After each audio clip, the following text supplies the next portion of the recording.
Ah, It okay. wasn't until you get to the second one that they suddenly realized that there was a number two, so there had to have been a number one. Wonderful. Yeah, Thank you, darling. yeah. And any of you who forget your lines, Christina suddenly found herself role-less in the induction a few hours ago. So I have told her that if any of you miss a line, then she's going to say it for you. Is that a threat? No, it's a promise, right, Christina? Ah, it's a threat. Well, okay, Paul, over to you. General instant Shakespeare practice, where sometimes it's like, yes, if you feel you should be saying it, then you start saying it, and then if you feel someone else should be saying, you fight it out. So we generally try and avoid that. Just do what I did last a couple weeks ago in Macbeth and forget to unmute yourself. Yes. Acting away like mad, and nobody could hear me. Right. Yeah, that happened to me not too long ago, momentarily. Yeah, it is one of the challenges of that, and one of the things that you don't have to worry about when we're in person. But anyways, so here we are. Welcome to the Instant Shakespeare Company reading of The Taming of the Shrew. And so we're very excited about this. I think one of the things that I want to try and do with these readings is just to sort of go through and let each person just sort of introduce themselves and say what part they're playing. I'll just sort of name you, and then you can do that before we get started. And unless there's any other questions or anything else that people need to raise, okay, well, let's start. Just before you go on, I have one thing, which is I just like to welcome Trevor to his very first Instant Shakespeare reading. Hello, Trevor. Thank you. I appreciate that. Thank you very much. And he is just to keep us, sort of, expansive in our reach. He is joining us from Denver. Mm-hmm. Yes. Nice. Previously New York, and now, Cool. Yeah, we have people from all over, and I mean, Oscar's in Ireland, I believe, right? So. Yes. It's great, and I actually think this is. I mean, Robert, have you done any of the Zoom ones before? I know you've done some in-person readings, so I don't know. I did the Faustus, and right, yes, of course. But Taylor, is this your first Zoom one with Instant Shakespeare? Or? Zoom and in real life. This is wow. The first time. Well, welcome. Thank you. Thank you. Oh, Trevor, you get extra credit for pronouncing Faustus correctly after all this time. Yeah. No, that was Robert. Robert, sorry. All right. Well, yeah, let's introduce who everyone is. Let's start with Robert. Hi, I'm Robert Thorpe, and I'm actually in Asheville, North Carolina. I've relocated as well. I've done a few things in person with ISC here and there elsewhere, and just haven't been around much, but I'm glad to be here today. Thanks. Okay, and you'll be playing the. Oh yes, second player, Grumio, and the pedant. Yes, and Trevor, welcome. Thank you very much. Yeah, I will be reading Lucentio, and sorry, what was the other thing? Okay, the third man in the induction, and the Lucentio. He is Italian. Lucentio. Yes. Beautiful. Lucentio. Great. And Brian? Hi, I'll be playing the Lord, Nathaniel, and Nicholas. Thank you. And Miguel? Hello, I'm Miguel Fana, and I will be playing First Huntsman and Tranio. Or Tranio. Tranio, yes. And also, while we're at it, Brian is also playing Gremio. Oh, yes, of course. Gremio, yep. It's not Gremio? Gremio. Let's not cross that bridge. Let's keep it. Yeah, I found all Grim and bear it. Yeah. Eleanor? I'm playing the hostess and a messenger in the induction and a messenger out of the induction. And I'm playing Joseph, who's a servant to Petruchio and who is also referred to as servant and first servant. And last but certainly not least, a favorite role of mine, the widow, which I am going to attempt in my pathetic best stab at original pronunciation, which is probably nothing of the sort. Heaven forfend. David? Yes, I'm David Cedar. I've been doing these for at least 10 years. I am reading The First Manservant, Philip the Tailor, and Vincentio. Vincentio. Vincentio. Vincentio. Vincentio, of course. What's the matter with me? Yeah. I know better. And Jonathan? I'm Jonathan Waterfield. I'm coming to you from northern New Jersey. I'll be Christopher Sly, or the beggar, in the prologue, or whatever we call this opening sequence. Induction. Induction, there you go. And then once we get into the main play, I am Hortensio. Great. Oscar? I'm Oscar Gray, and I will be playing Biondello and Paige as Lady. And can you be a bit louder, Oscar? You're very distant. Can you turn your volume up slightly or get closer to the mic? Yeah. Thank you. And Ken, are you back? All right. Well, he should be there shortly. Christina? Sure. Hi, I'm Christina. I am coming to you from New York City. Happy to be back today. Thank you, Stephen. And I will be reading Bianca. Great. And Ken? Ken Wayne. I'm playing, I think the second player, or is it the first player, Sinclair, Yes. Baptista and Curtis. All right. And Taylor? Hi, I'm Taylor Lynn. I'm coming live from New York for you, and I am reading Katharina.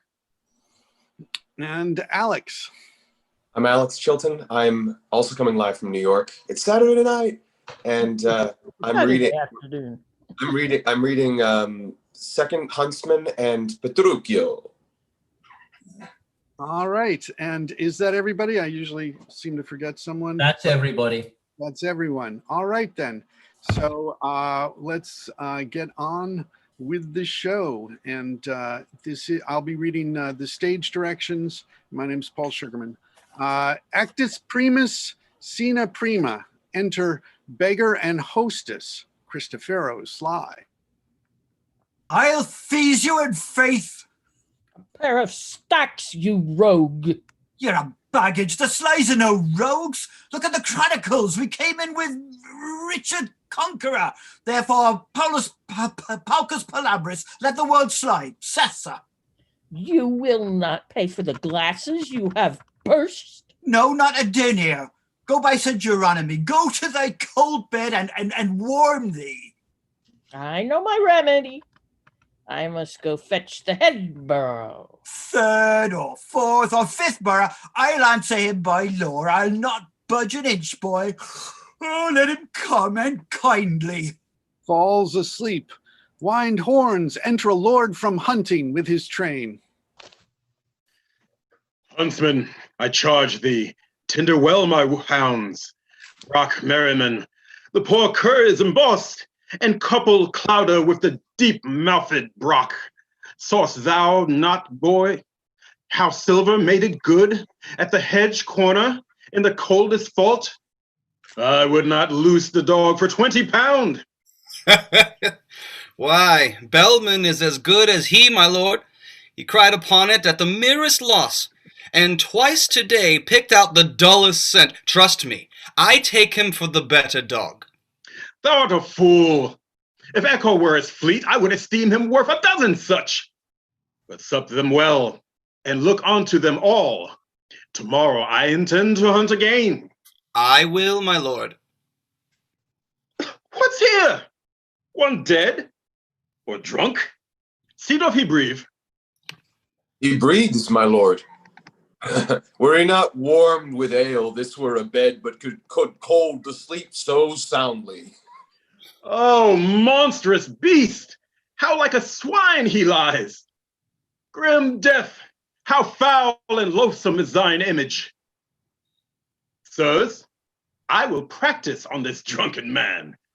What think you if he were conveyed to bed, wrapped in sweet cloves, rings put upon his fingers, a most delicious banquet by his bed, and brave attendants near him when he wakes?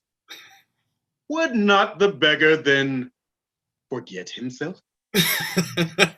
Believe me, Lord, I think he cannot choose. It would seem strange unto him when he waked. Even as a flattering dream or worthless fancy. Then take him up and manage well the jest. Carry him gently to my fairest chamber and hang it round with all my wanton pictures. Balm his foul head in warm distilled waters. And where are these? And burn sweet wood to make the lodging sweet. Procure me music ready when he wakes, to make a dulcet and heavenly sound. And if he chance to speak, be ready straight, and with a low submissive servant reverence, say what it is your honor will command. Let one attend him with a silver basong, full of rose water and bestrewed with flowers. Another bear the ewer, the third a diaper. And say, wilt please your lordship cool your hands? Someone be ready with a costly suit, and ask him what apparel he will wear. Another tell him of his hounds and his horse, and that his lady mourns at his disease. Persuade him that he have been lunatic, and when he says he is, say that he dreams. He is nothing but a mighty lord. This do, and do it kindly, gentle sirs. It will be pastime passing excellent if it be husbanded with modesty. My lord, I warrant you we will play our part. As he shall think by our true diligence, he is no less than what we say he is. Take him up gently, and to bed with him, and each one to his office when he wakes. Sound trumpets. Sirrah, go see what trumpet 'tis that sounds. Be like some noble gentleman that means, traveling some journey, to repose him here. Enter serving man. How now? Who is it? And please, your honor, players that offer service to your lordship. Enter players. Bid them come near. Now, fellows, you are welcome. We thank your honor. Do you intend to stay with me tonight? So please your lordship to accept our duty. With all my heart. This fellow I remember, since once he played a farmer's eldest son, 'twas where you wooed the gentlewoman so well. I had forgot your name, but sure that part was aptly fitted and naturally performed. I think 'twas Soto that your honor means. 'Tis very true. Thou didst it excellent. Well, you are come to me in happy time, the rather for I have some sport in my hand, wherein your cunning can assist me much. There is a lord will hear you play tonight, and I am doubtful of your modesties, least overeyeing his odd behavior. For yet his honor never heard a play. You break into some merry passion, and so offend him. For I tell you, sirs, if you should smile, he grows impatient. Fear not, my lord. Is that my line? We can contain ourselves. Are he the veriest antic in the world? Go, sirrah, take them to the buttery, and give them friendly welcome, every one. Let them want nothing that my house affords. Exit one with the players. Sirrah, go you to Bartholomew, my page, and see him dressed in all sweets, like a lady. That done, conduct him to the drunkard's chamber, and call him madam. Do him obeisance. Tell him from me, as he will win my love, he bear himself with honorable action, such as he hath observed in noble ladies unto their lords. By them accomplished, such duty to the drunkard let him do, with soft low tongue and lowly curtsy, and say, what is it that your honor will command? Wherein your lady and your humble wife may show her duty and make known her love. And then, with kind embracements, tempting kisses, and with declining head into his bosom, bid him shed tears, as being overjoyed to see her noble lord restored to health, who for this 7 years hath esteemed him no better than a poor and loathsome beggar. And the boy have not a woman's gift to rain a shower of commanded tears. An onion will do well for such a shift, which in a napkin, being close conceived, shall in despite enforce a watery eye. See this dispatch with all the haste thou canst, and on I'll give thee more instructions. The serving man. I know the boy will well usurp the grace, voice, gait, and action of a gentlewoman. I long to hear him call the drunkard husband. And how my men will stay themselves with from laughter when they do homage to this simple peasant. I'll encounsel them, haply to my presence, may well abate. Oh, haply my presence may well abate the over-merry spleen, which otherwards would grow into extreme. Enter aloft the drunkard with attendants, some with apparel, basin, and ewer, and other appurtenances, and lord. For God's sake, a pot of small ale. Will it please your lord to drink a cup of sack? Will it please your honor taste these conserves? What raiment will your honor wear today? I am Christopher Sly. Call me not honor nor lordship. I ne'er drank sack in my life. And if you give me any conserves, give me conserves of beef. Ne'er ask me what raiment I wear, for I have no more doublet than backs, no more stockings than legs, no more shoes than feet, nay, sometimes more feet than shoes, or such shoes as my toes look through the over-leather. Heaven cease this idle humor in your honor. Oh, that a mighty man of such descent, of such possessions, and so high esteem should be infused with so foul a spirit. What, would you make me mad? Am not I Christopher Sly? Oh, Sly, son of Burton Heath, by birth a peddler, by education a card maker, by transmutation a bear herd, and now by present profession a tinker? Ask Marion Hackett, the fat alewife of Wincock, if she know me not. If she say I am not 14 pence on the score for sheer ale, score me up for the lyingest knave in Christendom, for I am not bestraught. Here's. Oh, this it is that makes your lady mourn. Oh, this is it that makes your servants droop. Hence comes it that your kindred shuns your house, as beaten hence by your strange lunacy. O noble lord, bethink thee of thy birth. Call home thy ancient thoughts from banishment, and banish hence these abject lowly dreams. Look how thy servants do attend on thee, each in his office ready at thy beck. Wilt thou have music? Hark, Apollo plays. Music. And 20 caged nightingales do sing. Or wilt thou sleep? We'll have thee to a couch, softer and sweeter than the lustful bed on purpose trimmed up for Semiramis. Say thou wilt walk, we will bestrow the ground. Or wilt thou ride? Thy horses shall be trapped, their harnesses stuffed with all gold and pearl. Dost thou love hawking? Thou hast hawks will soar above the morning lark. Or wilt thou hunt? Thy hounds shall make the welkin answer them, and fetch shrill echoes from the hollow earth. Say thou wilt course greyhounds as breed stags, aye, fleeter than the roe. Dost thou love pictures? We will fetch thee straight Adonis painted by a running brook, and Cythera in all sedges hid, which seem to move and wanton with her breath, even as the waving sedges play with wind. We'll show thee Io, as she was a maid, and how she was beguiled and surprised, as lively painted as the deed was done. Daphne roaming through a thorny wood, scratching her legs that one shall swear she bleeds. And at that sight shall sad Apollo weep, so workmanly that blood and tears are drawn. Thou art a lord, and nothing but a lord.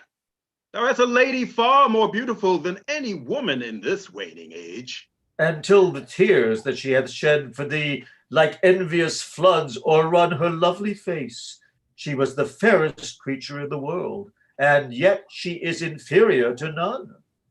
Am I a lord, and have I such a lady? Or do I dream, or have I dreamed till now? I do not sleep. I see, I hear, I speak, I smell sweet savours, and I feel soft things. Upon my life, I am a lord indeed, and not a tinker, nor Christopher Sly. Well, bring our lady hither to our sight, and once again, a pot of the smallest ale. Will please your mightiness to wash your hands. Oh, how we joy to see your wit restored. Oh, that once more you knew but what you are. These 15 years you have been in a dream, or when you waked, so waked as if you slept.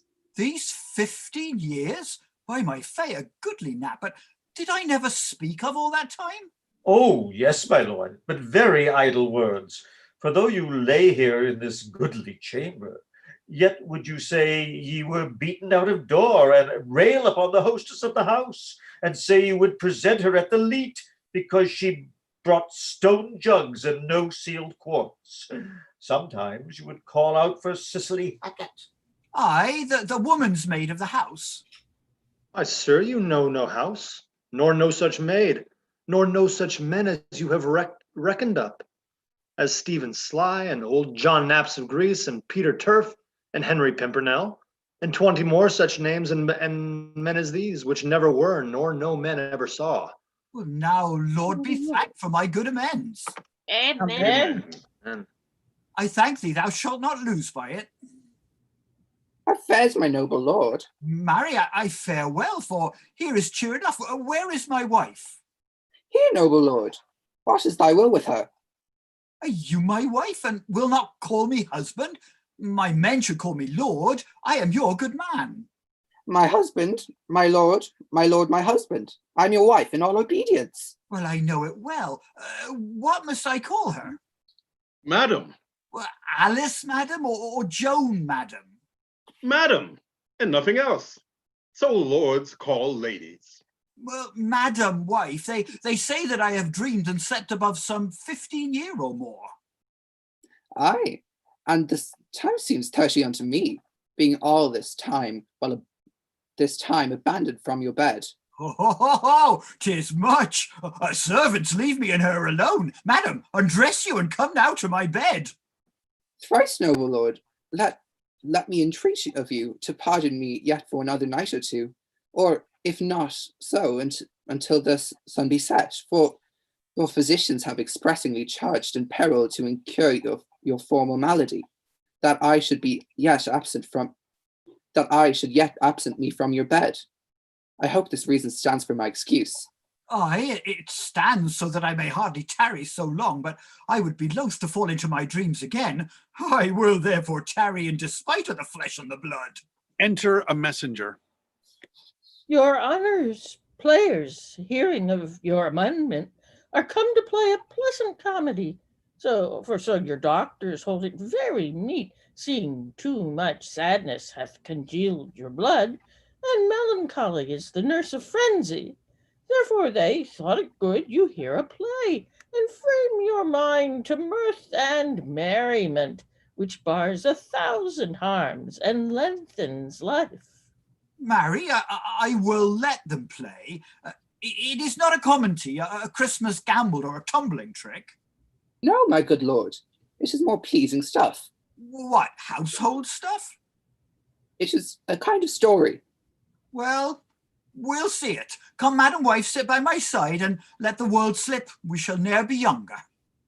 Flourish. Enter Lucentio and his man Tranio.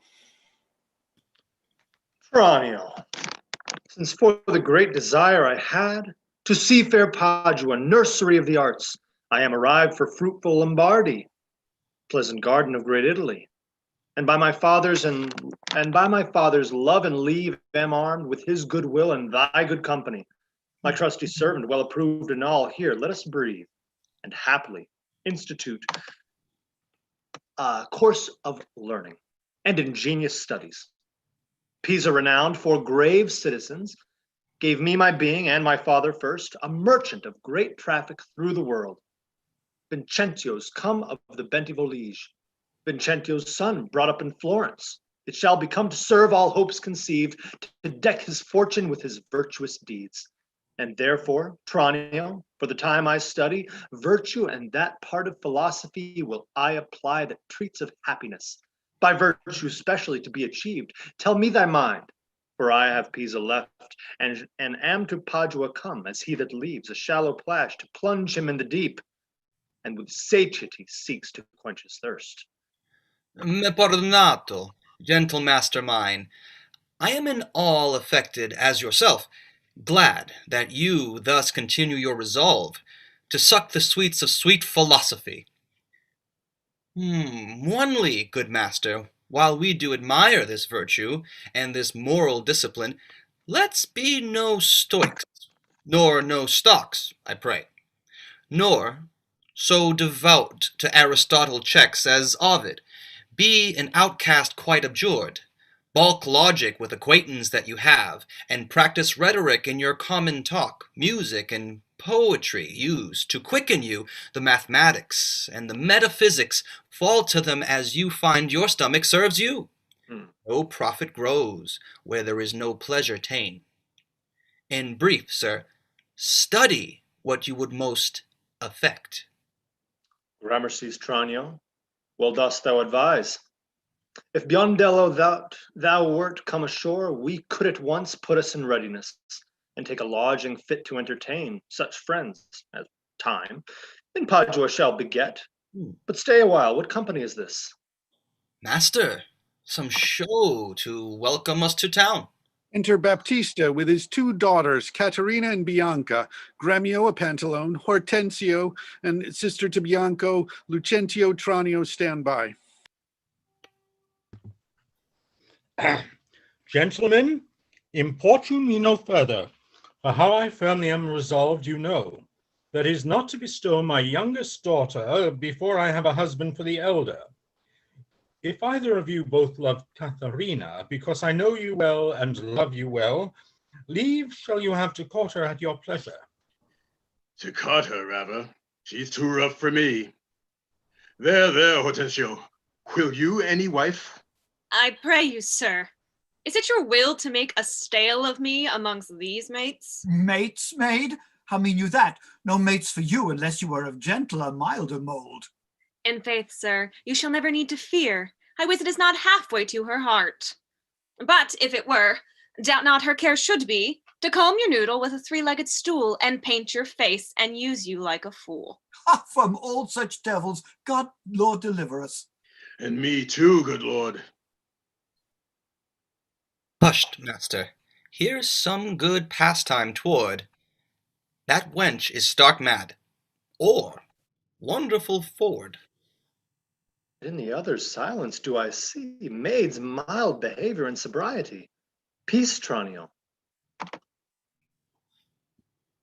Well said. And gaze your fill. Gentlemen, that I may soon make good what I have said, Bianca, get you in, and let it not displease thee, good Bianca, for I will love thee ne'ertheless, my girl.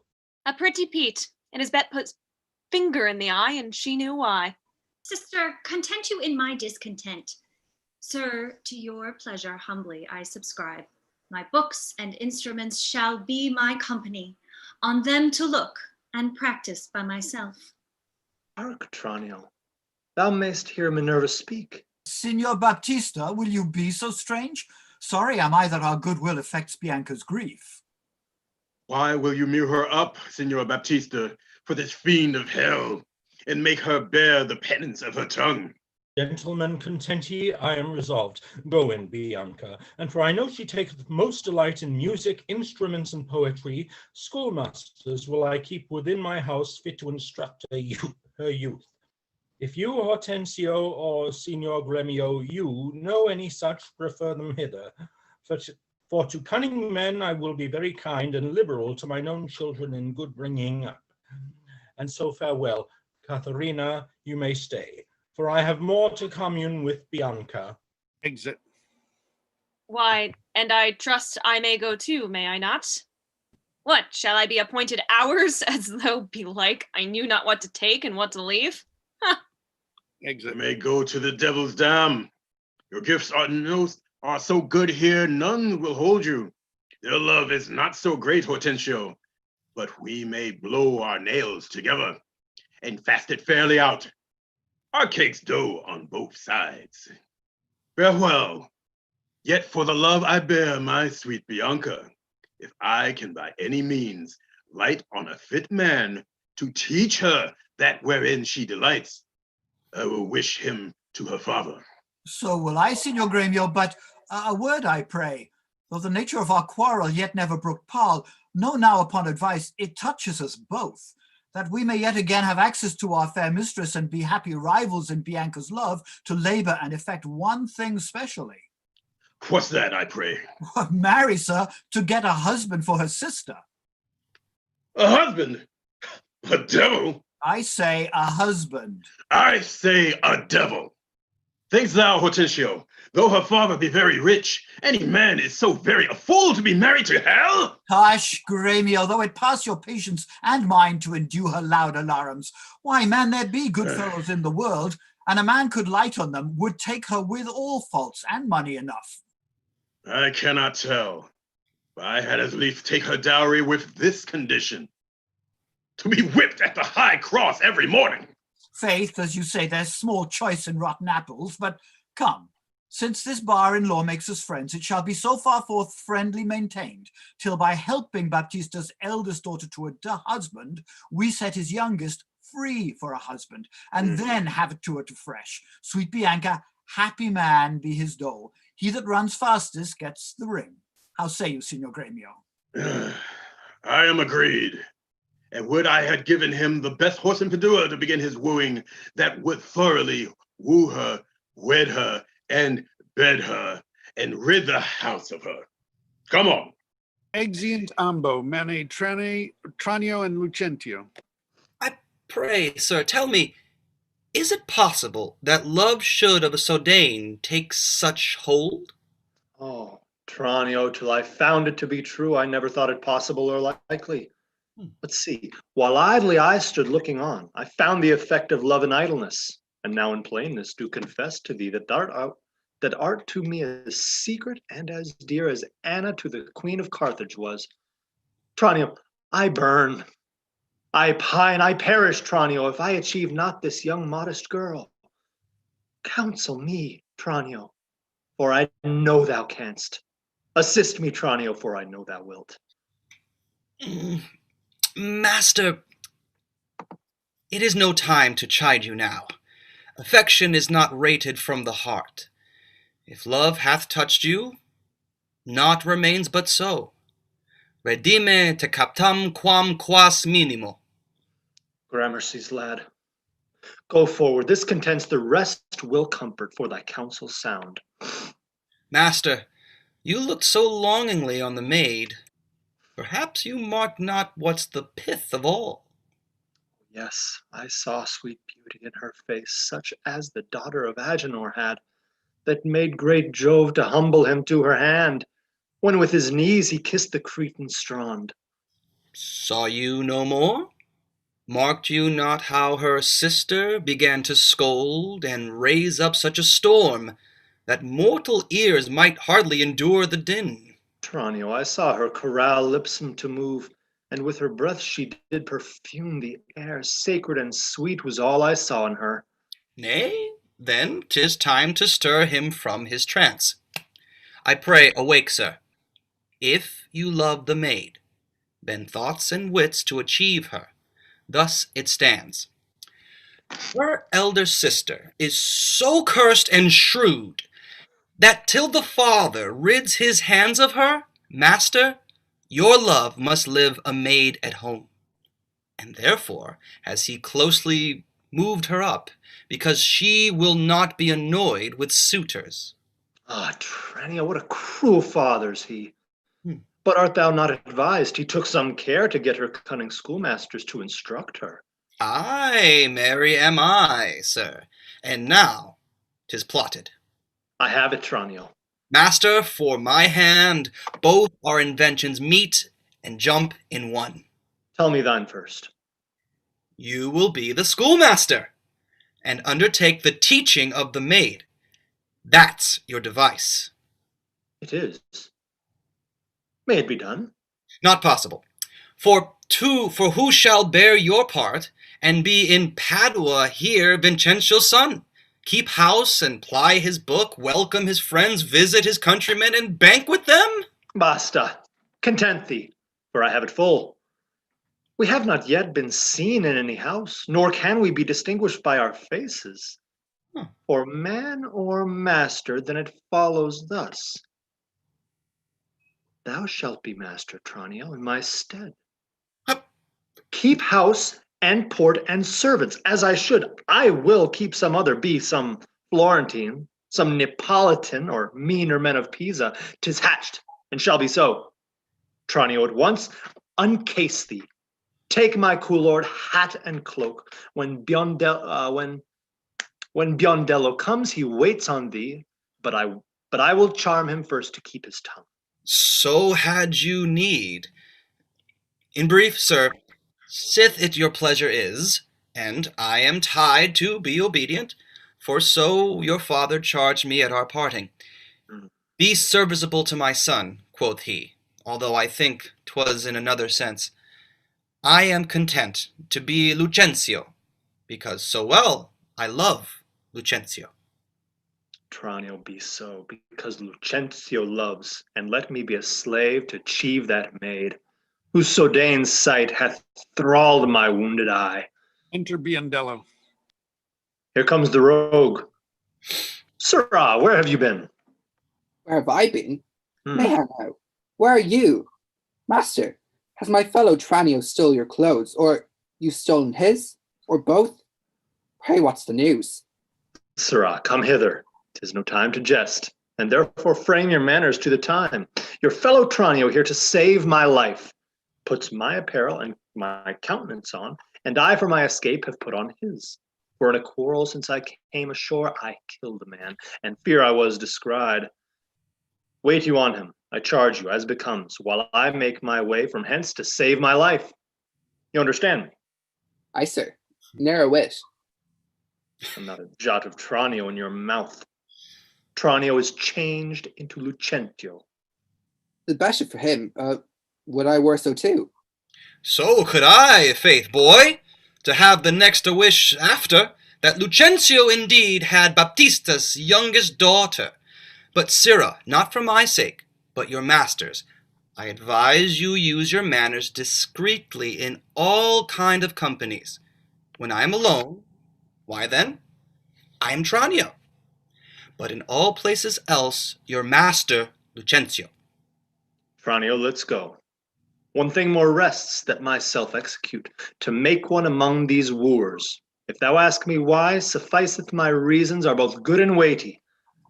Exeunt, the presenters above speaks. My lord, you nod. You do not mind the play. Oh, yes, by St. Anne do I. A good matter, surely, but comes there any more of it? My lord, 'tis but begun. Oh, 'tis a very excellent piece of work, madam. Lady, would 'twere done. They sit and mark. Enter Petruchio and his man Grumio. Verona, for a while I take my leave to see my friends in Padua. And best of all, my best beloved and approved friend, Hortensio. And I trow this is his house. Here, Sir Grumio, knock, I say. Knock, sir? Whom should I knock? Is there any man has abused your worship? Villain, I say, knock me here, soundly. Knock you here, sir? Why, sir, what am I, sir, that I should knock you here, sir? Villain, I say, knock me at this gate, and rap me well, or I'll knock your knave's pate. My master is grown quarrelsome. I should knock you first, and then I know after who comes by the worst. Will it be? Faith, sir, and you'll not knock, I'll ring it. I'll try how you can so fine sing it. Brings him by the ears. Help, mistress, help! My master is mad! I'll knock when I bid you, sir, a villain. Enter Hortensio. How now, what's the matter? Oh, My old friend Grumio, and my good friend Petruchio, how do you all at Verona? Signor Hortensio, can we depart the fray? Contuiti le core bene trobanto, may I say? Alla nostra casa, benevenuto, molto onorato, signor mio Petruchio. Rise, Grumio, rise, we shall compound this quarrel. Nay, 'tis no matter, sir, what he ledges in Latine.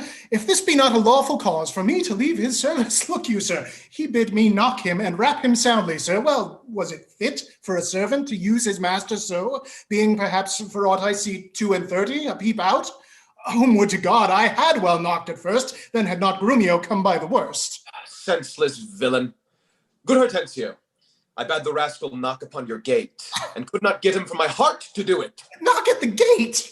Oh, heavens! Spake you not these words plain? Sirrah, knock me here, rap me here, knock me well, and knock me soundly, and come you now with knocking at the gate. Sirrah, be gone, or talk not, I advise you. Petruchio, patience, I am Grumio's pledge. Why, there's a heavy chance twixt him and you, your ancient trusty pleasant servant Grumio. And tell me now, sweet friend, what happy gale blows you to Padua here from old Verona?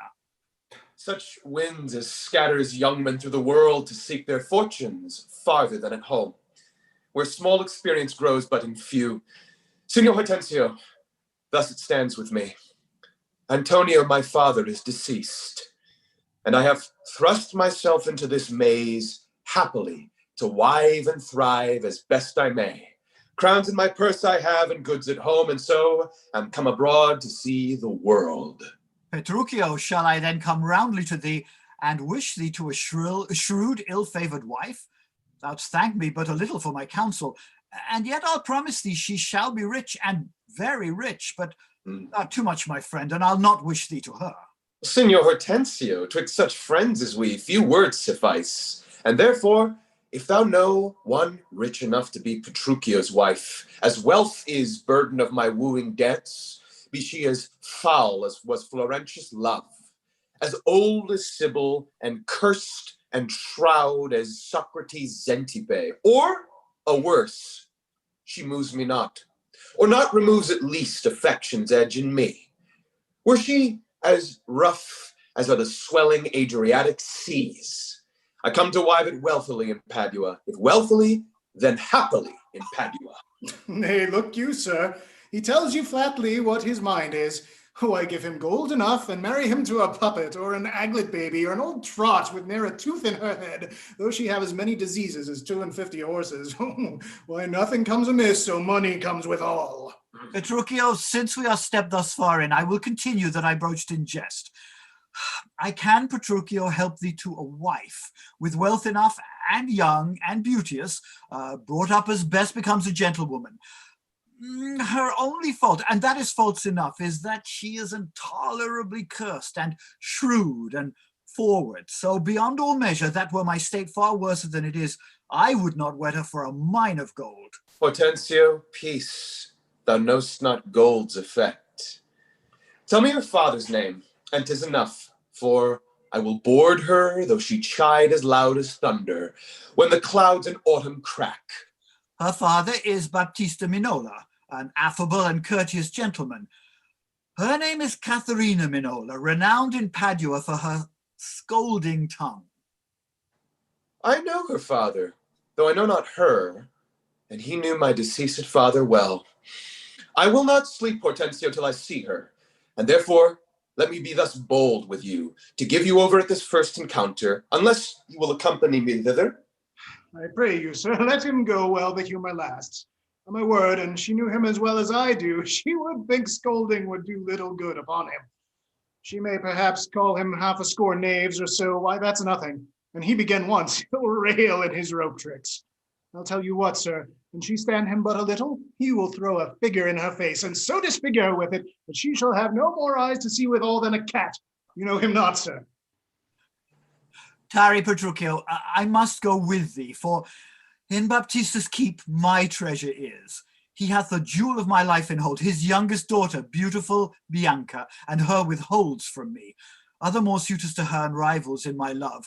Supposing it a thing impossible for those defects I have before rehearsed, that ever Katharina will be wooed, therefore this order hath Baptista ta'en, that none shall have access unto Bianca, till Catherine, the cursed, have got a husband. Catherine the Cursed. The title for a maid, of all titles the worst. Now shall my friend Petruchio do me grace, and offer me, disguised in sober robes, to old Baptista as a schoolmaster well seen in music, to instruct Bianca, so that I may, by this device, at least have leave and leisure to make love to her, and unsuspected court her by herself. Enter Gremio and Lucentio disguised. Well, here's no knavery. See, to beguile the old folks, how the young folks lay their heads together. Master, look about you. Who goes there? Huh? Peace, Grumio. It is the rival of my love. Petruchio, stand by for a while. A proper stripling and an amorous. Oh, very well. I have perused the note. Hark you, sir. I'll have them very fairly bound, all books of love. See that at any hand, and see you read no other lectures to her. You understand me? Over and beside Signor Baptista's liberality, I'll mend it with her largesse. Take your paper too, and let me have them very well perfumed, for she is sweeter than perfume itself, to whom they go to. What will you read to her? Here I read to her, I'll plead for you. As for my patron, stand you so assured, as firmly as yourself were still in place. Yea, and perhaps with more successful words than you, unless you were a scholar, sir. Oh, this learning, what a thing it is. This woodcock, what an ass it is. Peace, sirrah. Grumio, mum. God save you, Signor Gremio. And you are well met, Signor Hortensio. Trow you whither I am going? To Baptista Minola, to promise to inquire carefully about a schoolmaster for the fair Bianca. And by good fortune I have lighted well on this young man, for learning and behavior fit for her turn, well read in poetry and other books, good ones I warrant ye. 'Tis well. And I have met a gentleman hath promised me to help one to another, a fine musician to instruct our mistress. So shall I no whit be behind in duty to fair Bianca, so beloved of me? Beloved of me, and that my deeds shall prove. That his bags shall prove. Gremio, 'tis now no time to vent our love. Listen to me, and if you speak me fair, I'll tell you news indifferent good for either. Here is a gentleman, whom by chance I met upon agreement from us to his liking, will undertake to woo cursed Catherine, yea, and to marry her if her dowry please.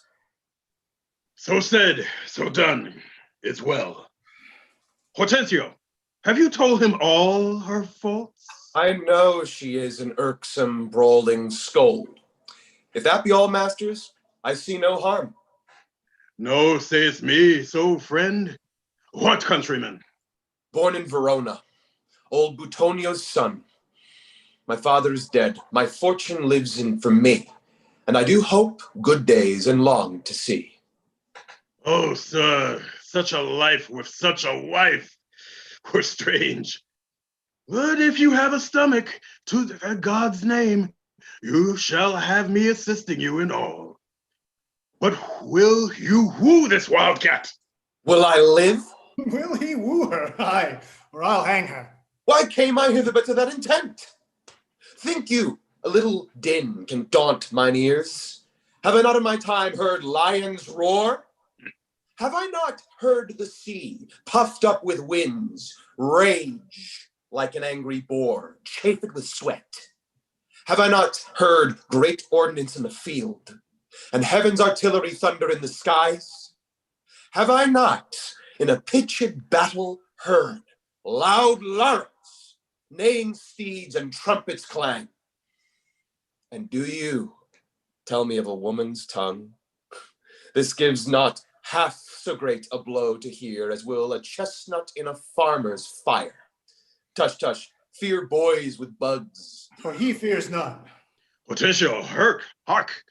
This gentleman is happily arrived. My mind presumes for his own good and I yours. promise.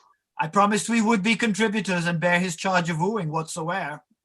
And so we will, provided that he win her. I would I were as sure of a good dinner. Enter Tranio, Brave, and Biondello. Gentlemen, God save you. If I may be bold, tell me, I beseech you, which is the readiest way to the house of Senor Baptista Minola? He is that has the two fair daughters. Is he you mean? Even he, Biondello? Hark you, sir. You mean not her, too? Perhaps him and her, sir. What have you to do? Better the chide, sir, at any hand, I pray. I love no chiders, sir. Biondello, let's away. Well begun, Tranio. Sir, a word ere you go. Are you a suitor to the maid you talk of, yea or no? And if I be, sir, is it any offense? No, if without more words you will get you hence. Why, sir, I pray, are not the streets as free for me as for you? But so is not she. For what reason, I beseech you? For this reason, if you'll know, that she's the choice love of Signor Gremio. That she's the chosen of Signor Hortensio. Softly, my masters. If you be gentlemen, do me this right, hear me with patience.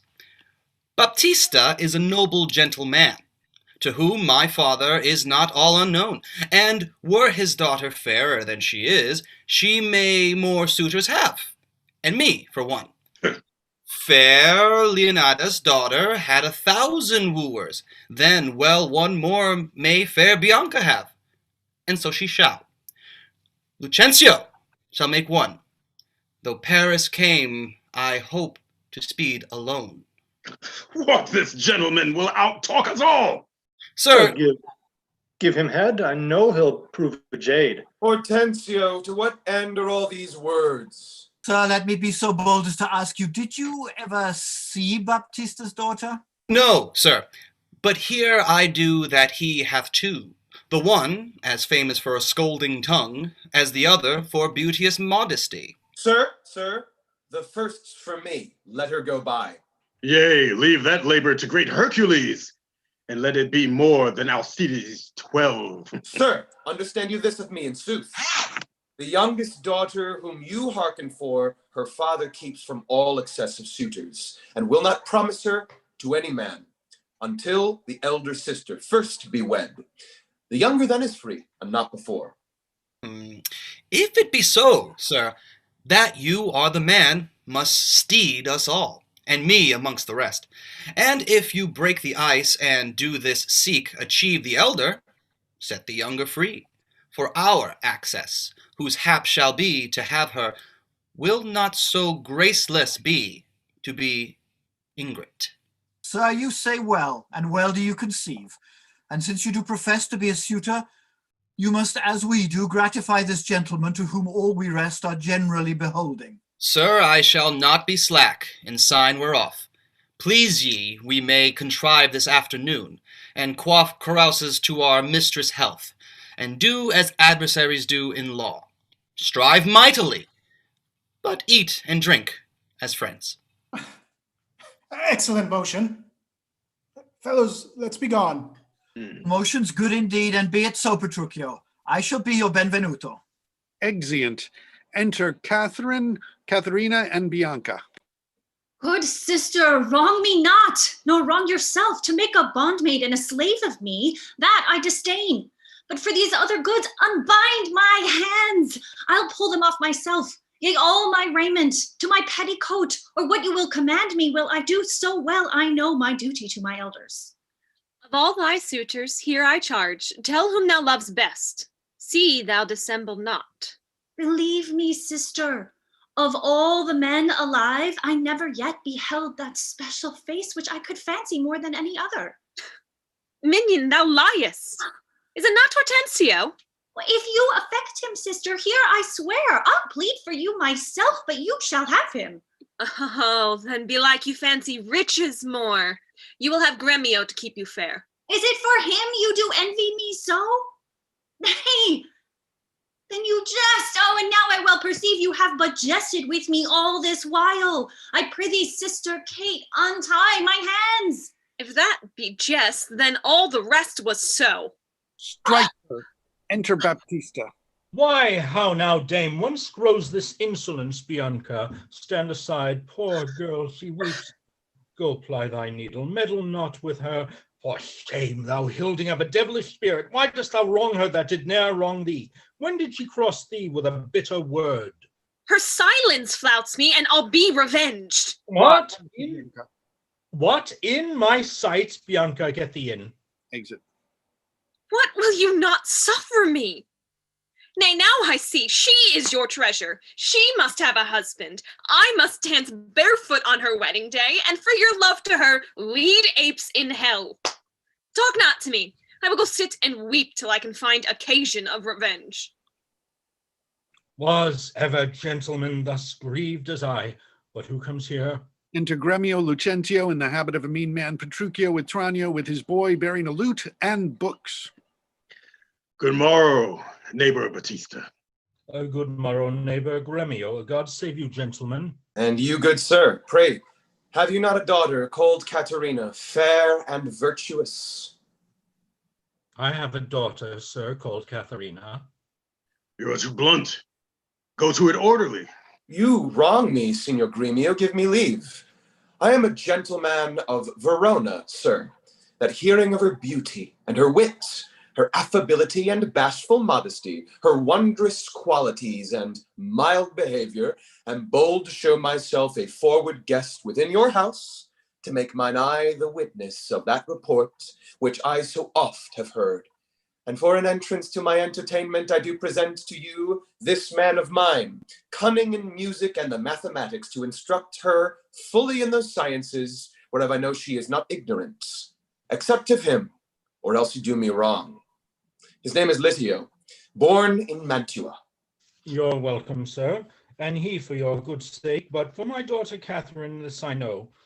She is not for your turn, the more my grief.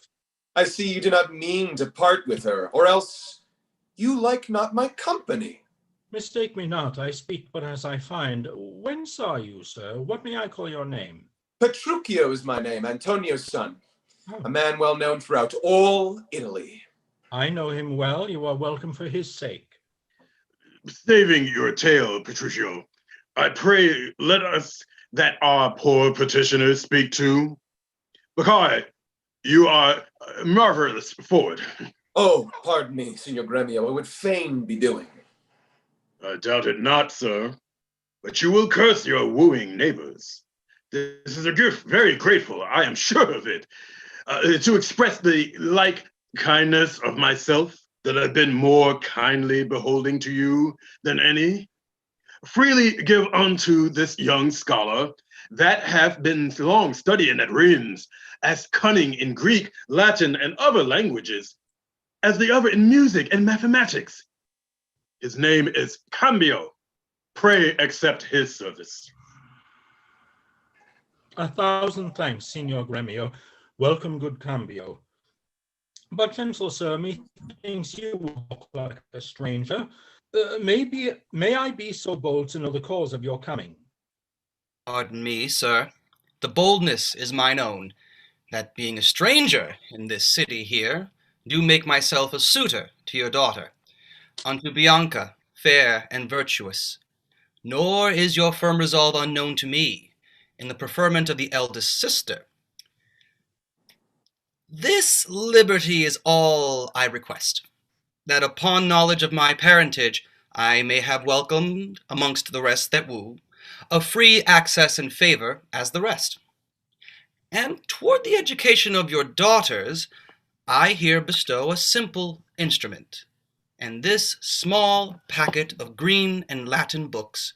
If you accept them, then their worth is great.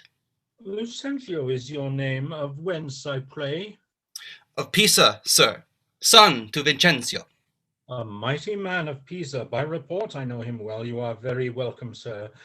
Take you the lutes, and you the set of books. You shall go see your pupils presently. Holla within! Enter a servant. Sirrah, lead these gentlemen to my daughters and tell them both these are their tutors.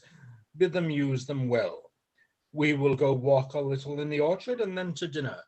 You are passing welcome, and so I pray you all to think yourselves. Signor Baptista, my business asketh haste, and every day I cannot come to woo. You knew my father well, and in him me, left solely heir to all his lands and goods, which I have bettered rather than decreased. Then tell me, if I get your daughter's love, what dowry shall I have with her to wife? After my death, the 1/2 of my lands, and in possession 20,000 crowns. And for that dowry, I'll assure her of her widowhood, be it that she survive me, and all my lands and leases whatsoever. Let specialities be therefore drawn between us, that covenants may be kept on either hand. Aye, when the special thing is well obtained, that is, her love, well, that is all in all. Why, that is nothing, for I tell you, Father, I am as peremptory as she is proud-minded. And where two raging fires meet together, they do consume the thing that feeds their fury. Though little fire grows great with little wind, yet extreme gusts will blow out fire and all. So I to her, and so she yields to me, for I am rough, and woo not like a babe. Well mayst thou woo, and happy be thy speed, but be thou armed for some unhappy words. I to the proof, as mountains are for winds, that shakes not, though they blow perpetually. Enter Hortensio with his head broke. How now, my friend? Why dost thou look so pale? For fear, I promise you, if I look pale. What, will my daughter prove a good musician? I think she'll sooner prove a soldier. Iron may hold with her, but never lutes. Why, then thou canst not break her to the lute? Why, no, for she hath broke the lute to me. I did but tell her she mistook her frets, and bowed her hand to teach her fingering, when, with a most impatient devilish spirit, frets call you these, quoth she, I'll fume with them. And with that word she stroked me on the head, and through the instrument my pate made way, and there I stood amazed for a while, as on a pillory, looking through the lute, while she did call me rascal, fiddler, and twangling jack, with 20 such vile terms as had she studied to misuse me so. Now by the world, it is a lusty wench. I love her 10 times more than e'er I did. Oh, how I long to have some chat with her. Well, go with me, and be not so discomforted. Proceed and practice with my younger daughter. She's apt to learn, and thankful for good turns. Signor Petruchio, will you go with us, or shall I send my daughter Kate to you? I pray you do. I'll attend her here. Exit Petruchio. Woo her with some spirit when she comes. Say that she rail. Why? Then I'll tell her plain she sings as sweetly as a nightingale. Say that she frown. I'll say she looks as clear as morning roses new washed with dew. Say she be mute and will not speak a word. Then I'll commend her volubility, and say she uttereth piercing eloquence. If she do bid me pack, I'll give her thanks, as though she bid me stay by her a week. If she deny to wed, I'll crave the day when I shall ask the banes, and when be married. But here she comes, and now Petruchio speak. Enter Katerina. Good morrow, Kate. For that's your name, I hear. Well have you heard, but something hard of hearing. They call me Catherine that do talk of me. You lie, in faith, for you are called plain Kate, and bonny Kate, and sometimes Kate the Cursed. But Kate, the prettiest Kate in Christendom, Kate of Kate Hall, my super dainty Kate, for dainties are all Kates, and therefore, Kate, take this of me of my consolation. Hearing thy mildness praised in every town, thy virtue spoke of and thy beauty sounded, that yet not so deeply as to thee belongs, myself am moved to woo thee for my wife. Moved? In good time. Let him that moved you hither remove you hence. I knew you at the first you were immovable. Why, what's immovable? A joined stool. Thou hast hit it. Come, sit on me. Asses are made to bear, and so are you. Women are made to bear, and so are you. Oh, no such jade as you, if me you mean. Alas, good Kate, I will not burden thee for knowing thee to be but young and light. Too light for such a swain as you to catch, and yet as heavy as my weight should be. Should buzz. Well ta'en, and like a buzzard. Oh, slow-winged turtle, shall a buzzard take thee? I for a turtle, as he takes a buzzard. Come, you wasp, but faith, you are too angry. If I be waspish, best beware my sting. My remedy then is to pluck it out. Aye, if the fool could find where it lies. Who knows not where the wasp does wear his sting? In his tail. In his tongue. Whose tongue? Yours, if you talk of tails, and so farewell. What, with my tongue in your tail? Nay, come again, good Kate, I am a gentleman. That I'll try. He strikes him. I swear I'll cuff you if you strike again. So may you lose your arms. If you strike me, you are no gentleman, and if no gentleman, why, then no arms. Harold Cates, oh, put me in thy books. What is your crest, a coxcomb? A combless cock, so Kate will be my hen. No cock of mine. You crow too like a craven. Nay, come, Kate, come, you must not look so sour. It is my fashion when I see a crab. Why, here's no crab, and therefore look not sour. There is. Then show it me. Had I a glass, I would. What, you mean my face? Well aimed of such a young one. Now, by St. George, I am too young for you. Oh, yet you are withered. 'Tis with cares. I care not. Nay, here you, Kate, a suit, you scape not so. I'd chafe you if I tarry. Let me go. No, not a whit. I find you passing gentle. 'Twas told me you were rough and coy and sullen, and now I find report a very liar. For thou art pleasant, gamesome, passing courteous, but slow in speech, yet sweet as springtime flowers. Thou canst not frown, thou canst not look askance, nor bite the lip as angry wenches do, nor hast thou pleasure to be cross in talk, but thou with mildness entertainst thy wooers with gentle conference, soft and affable. Why does the world report that Kate doth limp? O slenderest world! Kate, like a hazel twig, is straight and slender, and as brown in hue as hazelnuts, and sweeter than the kernels. Oh, let me see thee walk. Thou dost not halt. Go, fool, and whom thou keepst command. Did ever Diane so become a grove as Kate, this chamber with her princely gate? Oh, be thou Diane, and let her be Kate, and let Kate be chaste, and Diane sportful. Where did you study all this goodly speech? It is extempore from my mother wit. Ah, witty mother, witless else her son. Am I not wise? Yes, keep you warm. Marry, so I mean, sweet Catherine, in thy bed. And therefore, setting all this chat aside, thus in plain terms, your father has consented that you shall be my wife. Your dowry agreed on, and will you, nill you, I will marry you.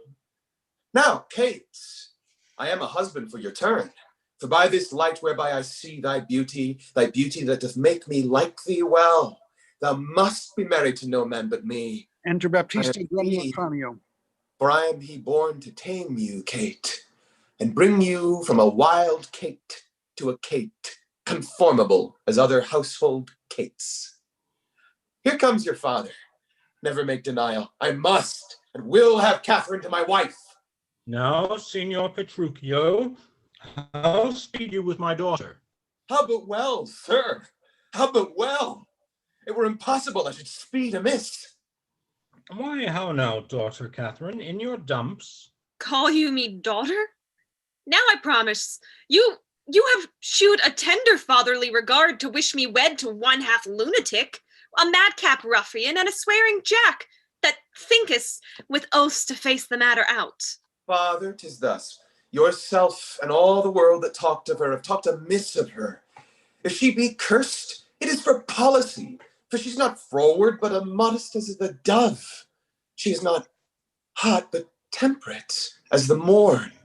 For patience she will prove a second Griselle, and Roman Lucrece for her chastity. And to conclude, we have agreed so well together that upon Sunday is the wedding day. I'll see thee hanged on Sunday first. Patricio, she says she'll see thee hanged first. Is this your speeding?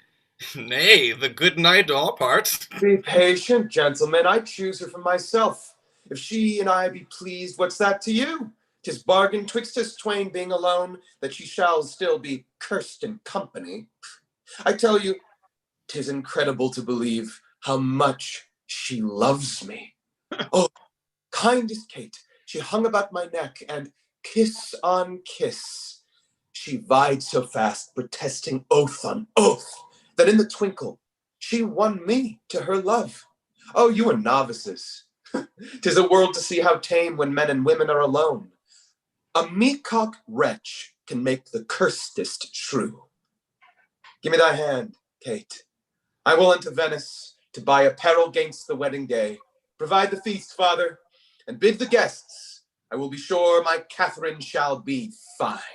I know not what to say, but give me your hands. God send you joy, Petruchio, 'tis a match. Amen, we And say. say we will be We will witnesses. be witnesses. Father and wife, and gentlemen, adieu. I will to Venice. Sunday comes apace.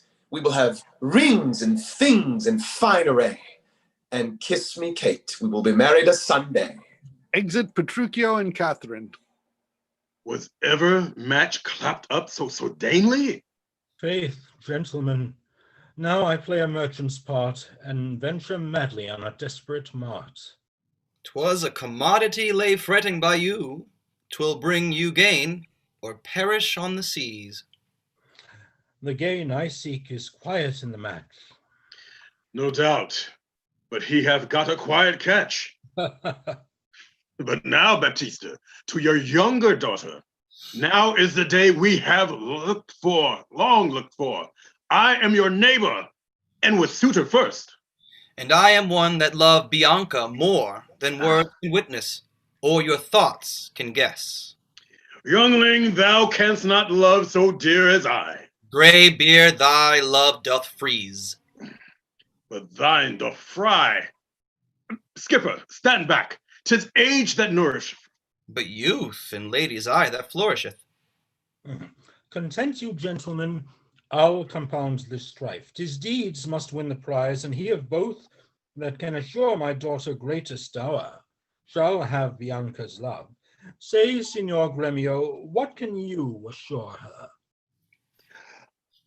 First, as you know, my house within the city is richly furnished with plate and gold, basins and ewers to lave her dainty hands.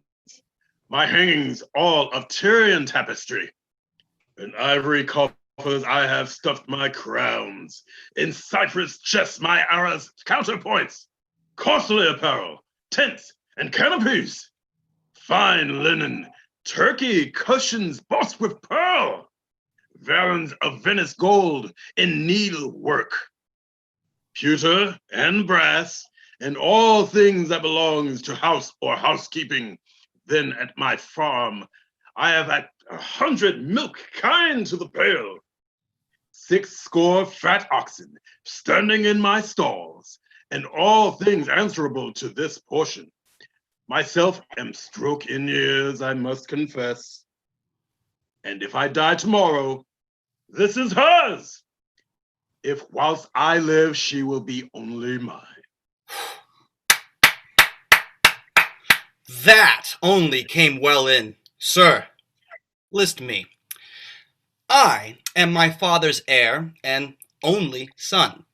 If I may have your daughter to my wife, I'll leave her houses 3 or 4 as good within rich Pisa walls as any one old Signor Gremio has in Padua.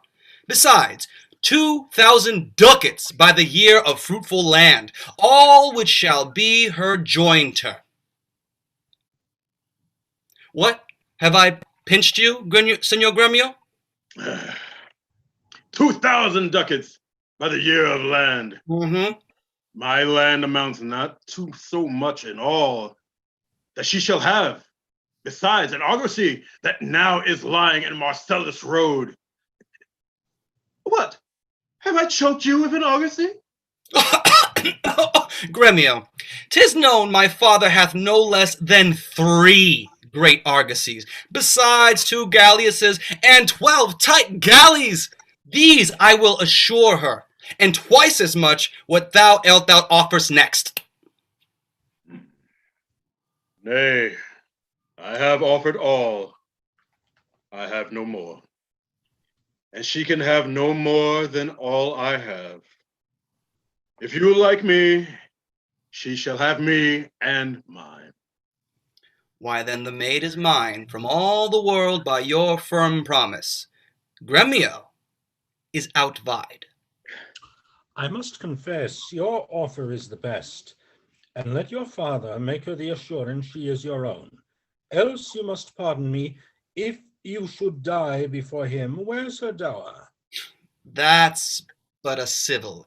He is old, I young. And may not young men die as well as old? Well, gentlemen, I am thus resolved. On Sunday next, you know my daughter Catherine is to be married. Now, on the Sunday following shall Bianca be bride to you, if you make this assurance. If not, to Signor Gremio, and so I take my leave and thank you both. Exit. Adieu, good neighbor. Now I fear thee not.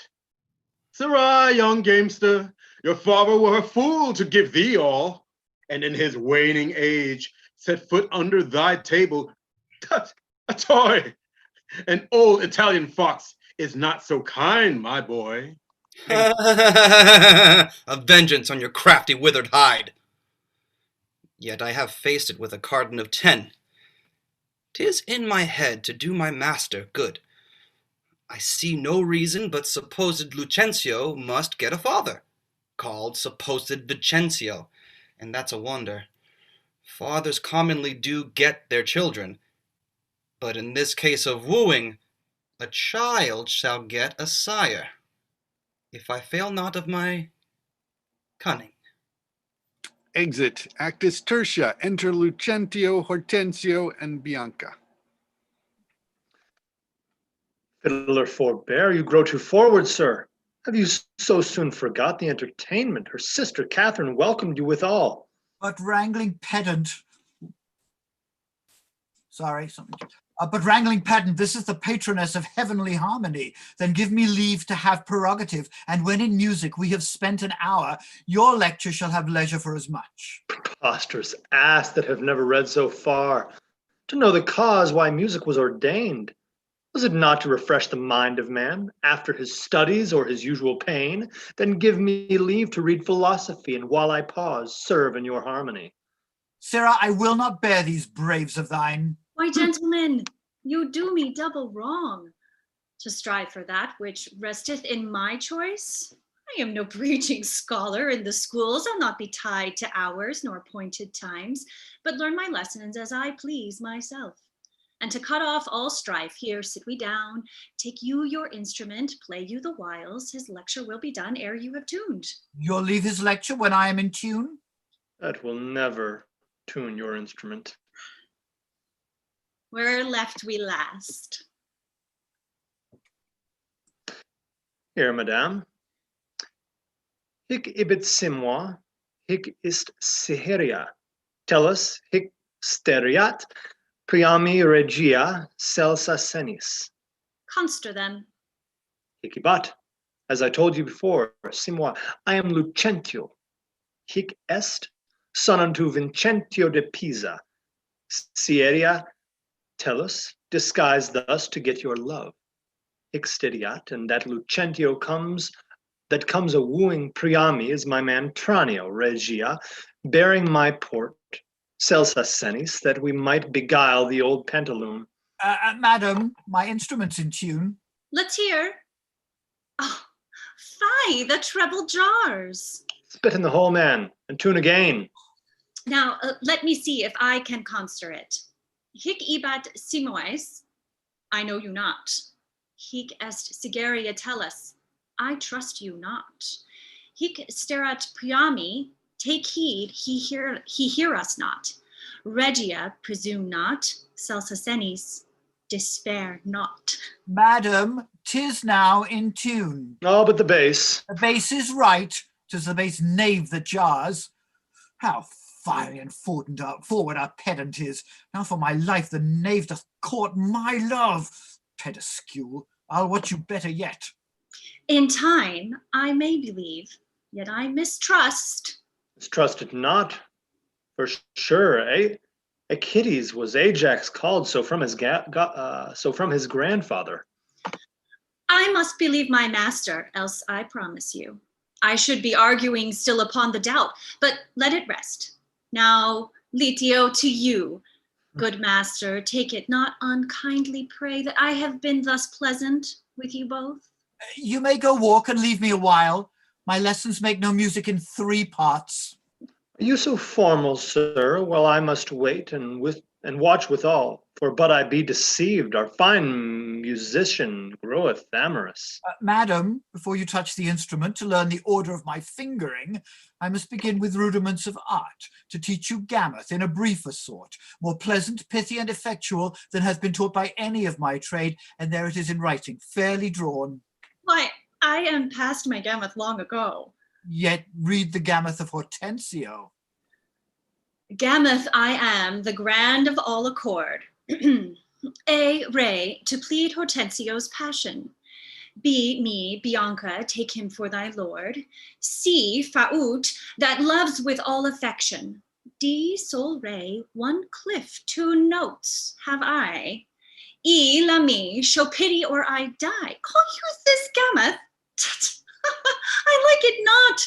Old fashions please me best. I am not so nice to charge true rules for old inventions. Enter a messenger. Mistress, your father prays you leave your books and help to dress your sister's chamber up. You know, tomorrow is the wedding day. Farewell, sweet masters both. I must be gone. Faith, mistress, then I have no cause to stay. But I have cause to pride to this pedant. Thinks he looks as though he were in love. Yet if thy thoughts, Bianca, be so humble to cast thy wandering eyes on every stale, seize thee that list. If once I find thee ranging, Hortensio will be quit with thee by changing.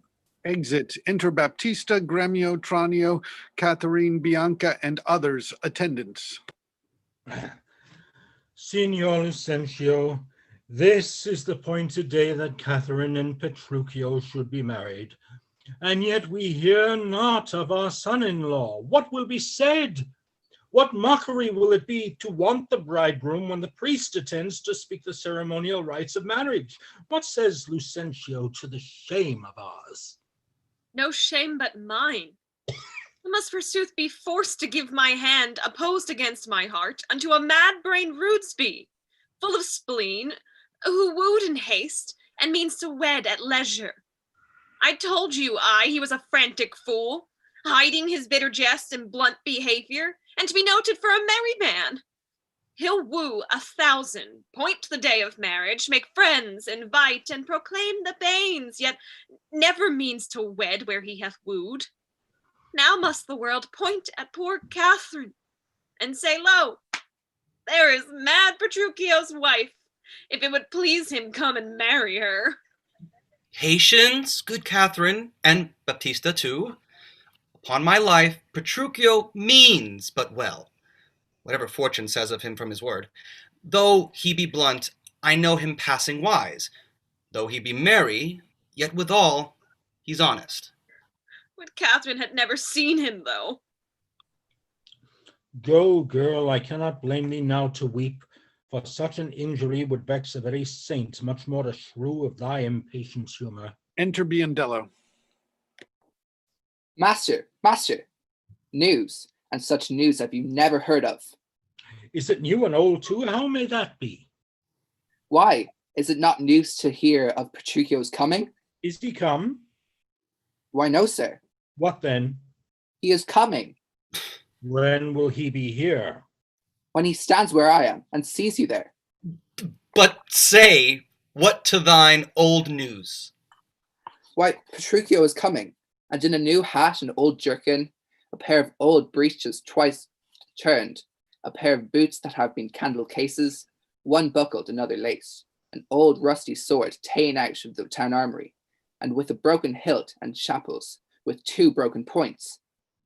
His horse hipped, and with an old mossy saddle, and stirrups of no kindred, besides possessed with the and like no to Mosey in the chine, troubled with the lampass, infected with the fashions, full of wind gauze sped with spavins, rayed with the yellows, past cur of the fives, sparked spoiled with the staggers, bignon with the bots, weighed in the back and shoulder shotten, near leg before, and with a half-checked bite, and a headstall of sheep's leather, which being restrained to keep him from stumbling, hath been often burst, and now repaired with knots, one girth 6 times pieced, and a woman's crupper of velour, which hath 2 letters of her name, fairly set down in studs, and here and there they are pieced with pack thread. Who comes with him? Oh, sir, his lackey, for all the world caparisoned like the horse, with a linen stock on one leg, courtesy boot hose on the other, gathered with a red and blue list, and an old hat of the humour of 40 fancies in it for a feather. A monster, a very monster in apparel, not like a Christian footboy or a gentleman's lackey. 'Tis some odd humour pricks him to this fashion. Yet, oftentimes he goes but mean apparelled. I am glad he is come howsoe'er he comes. Why, sir, he comes not. Didst thou not say he comes? Who? That Petruchio came? Aye, that Petruchio came. No, sir, I say his horse comes with him on his back. Why, that's all one.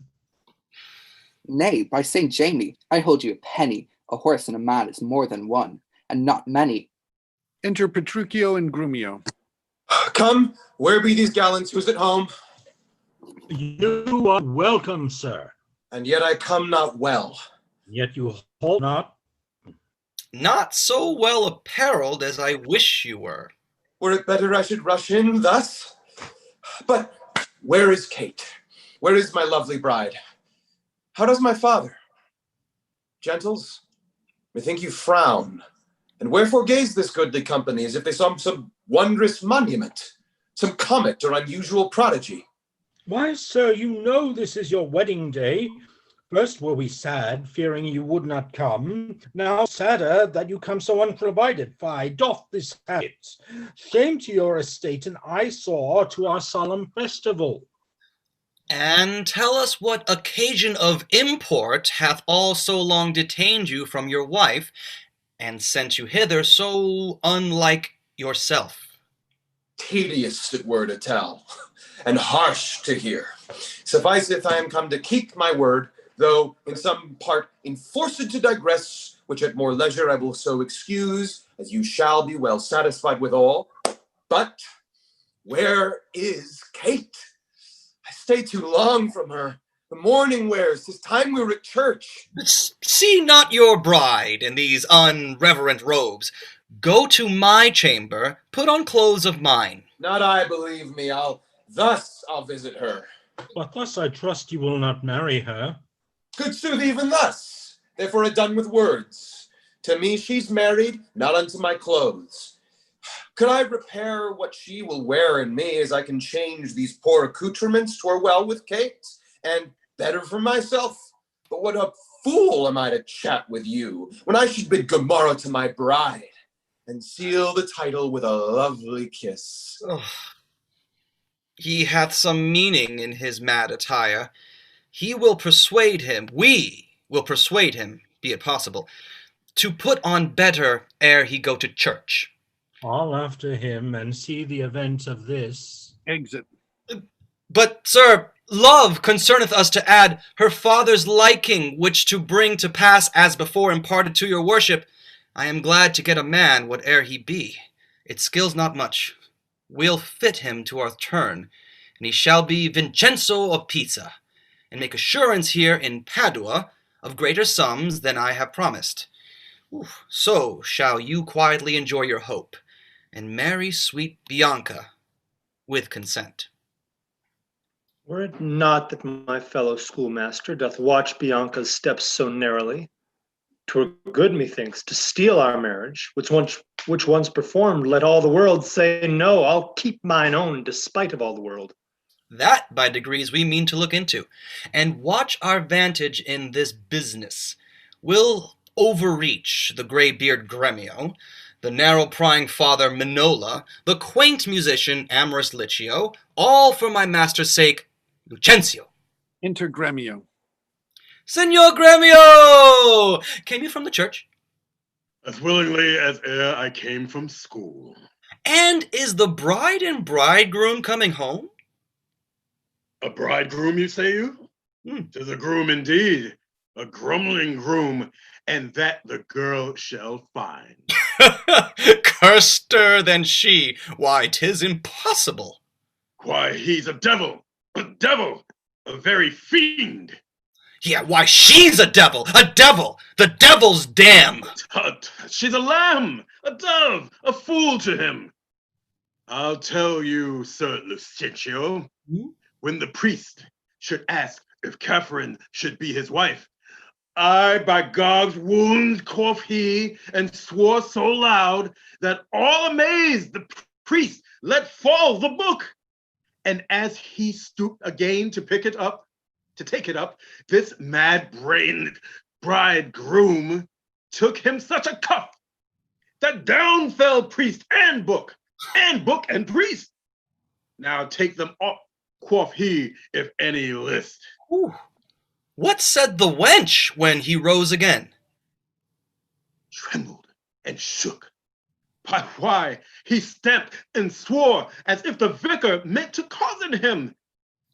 But after many ceremonies done, he calls for wine. A health, quoth he, as if he had been aboard carousing to his mates after a storm. Quaffed off the muscadel and threw the sops all in the sexton's face, having no other reason but that his beard grew thin and hungerly, and seemed to ask him sops as he was drinking. This done, he took the bride about the neck and kissed her lips with such a clamorous smack that all at the parting, all the church did echo. And I, seeing this, came thence for very shame. And after me, I know the rout is coming. Such a mad marriage never was before. Hark, hark! I hear the minstrels play. Music plays. Enter Petruchio, Kate, Bianca, Hortensio, Baptista. Gentlemen and friends, I thank you for your pains. I know you think to dine with me today and have prepared a great store of wedding cheer. But so it is, my haste doth call me hence, and therefore here I mean to take my leave. Is it possible you will away tonight? I must away today before night come. Make it no wonder if you knew my business, you would entreat me rather go than stay. An honest company, I thank you all that have beheld me give away myself to this most patient, sweet, and virtuous wife.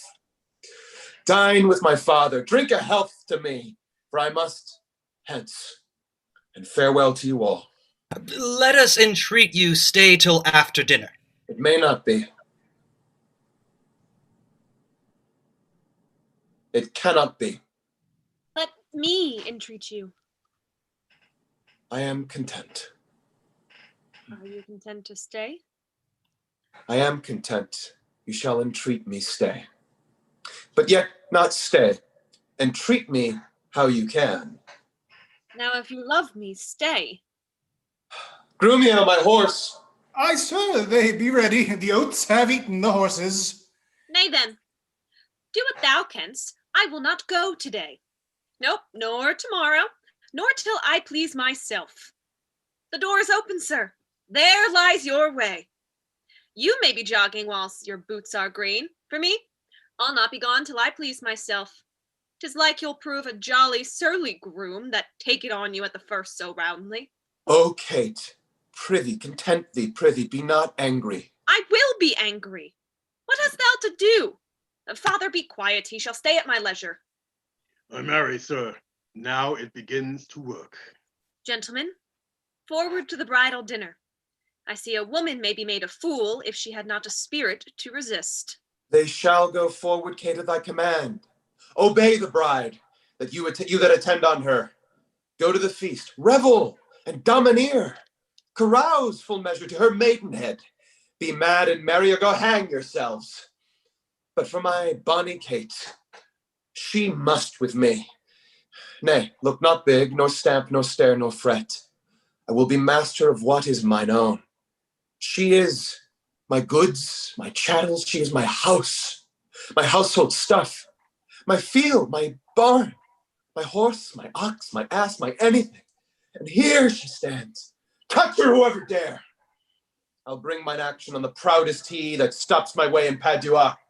Grumio, draw forth thy weapon. We are beset with thieves. Rescue thy mistress, if thou be a man. Fear not, sweet wench, they shall not touch thee, Kate. I'll buckler thee against 1,000,000. Exeunt Petruchio, Catherine, Grumio. Nay, let them go. A couple of quiet ones. Went they not quickly, I should die with laughing. All mad matches, never was the like. Mistress, what's your opinion of your sister? That being mad herself, she's madly mated. I warrant him, Petruchio is cated. Neighbors and friends, though bride and bridegroom wants for to supply the places at the table, you know that there wants no junkets of feast. Lucentio, you shall supply the bridegroom's place and let Bianca take her sister's room. Shall sweet Bianca practice how to bride it? Ye shall, Lucentio. Come, gentlemen, let's go. Exeunt, and now we'll take a break. It's 2:37. We'll start again with Act 4 at 2:45. Thank you, 2:45. 2:45. Yeah. It is sort of interesting, and I think some productions have done it where the induction, they kind of, I mean, it's forgotten about. You have the one little thing there and then nothing else. And sometimes they've done it where they come back at the end. Sometimes I think actually they did one up at the Williamstown Theater Festival, which I didn't see, but which was directed by Roger Rees and was with Roger Rees and oh, what's her name from Chicago, and Lilith on Frasier. Bebe Neuwirth. Yeah, Bebe Neuwirth. Thank you. She actually was like a police officer as the hostess, and they beefed up more of her part, and then she sort of like takes him out arrested at the end. And they had the Petruchio also playing Sly, so, and the hostess being Kate. I find it strange that none of those characters come back at the end. That, you know, that's usually a very Shakespearean thing to do. So it's strange that he didn't do it in this case. Yeah, and it is. He forgot the frame of the whole thing. Right. Yeah, or I mean, the thing is that we don't know whether, I mean, Taming of the Shrew is one of the plays that only appears in the folio, which is sort of interesting because most of the ones that also came out in Quarto were a lot of his earlier plays. But this one, there is a Quarto, The Taming of a Shrew, which is a different play, but it may have kind of been a source for it. And some people have thought of it as an earlier version. And I think they do bring the framing thing back, but maybe it just, I don't know. It is also actually a very long for a comedy with the induction, with the Lord going on and the various haggling over Bianca. I mean, having done a 1-hour version of this last year, I can sort of see it's like, yeah, you can cut a lot of this stuff. And you lose a lot of the delightful wordplay and everything like that. But yeah, I mean, it is an interesting sort of loose end, and whether it was something that maybe they didn't have that in putting together the folio, because we don't know, because we know a lot of the things in the folio that had earlier quartos, like especially Love's Labor's Lost, and where the quarto is very clearly the source for the folio because they repeat the same mistakes. Yes, but also remember that the end of every one of these plays usually was a burgomask or some sort of dance or some sort of epilogue which may have been sung. And it's perfectly possible that because they had these standard endings for all of the plays, that they actually used that to, you know, to involve the people from the induction. Yeah, no, that's a really good point, and may have been something that was more sort of somewhat improvised, you know, and yeah, because it is interesting to know about these jigs, and we know that like they talk about them doing one at the end of like a performance of Julius Caesar, so it was like very much a standard sort of, we're going to end with a song and dance here, and but I don't know that we have that much details about what they actually were like. Except we know it is strange to see a lady in the epilogue. A song and dance, a merry song and dance to end the tragedy of Julius Caesar? Yes. Yep. It was a dance. They always did the dance. Or something like that. You know, they offer Theseus, you know, do you want to hear the epilogue or do you want to see the dance? Theseus, you know, and then the iron tongue of midnight actually interrupts it, thank God. Yeah, you say it like my partner does. Is that a British thing? What? Epilogue. Epilogue? And see, now you changed it. What did I say? Jonathan, what did I say? It's my partner's he's from Lincolnshire. But he's kind of really standardized his British. Well, that's how he talks. It's not an accent. But he always says epilogue, and I think Americans, we always say epilogue. I like it though. I started using it in other things. I call it the Spanish eye. So I would say television.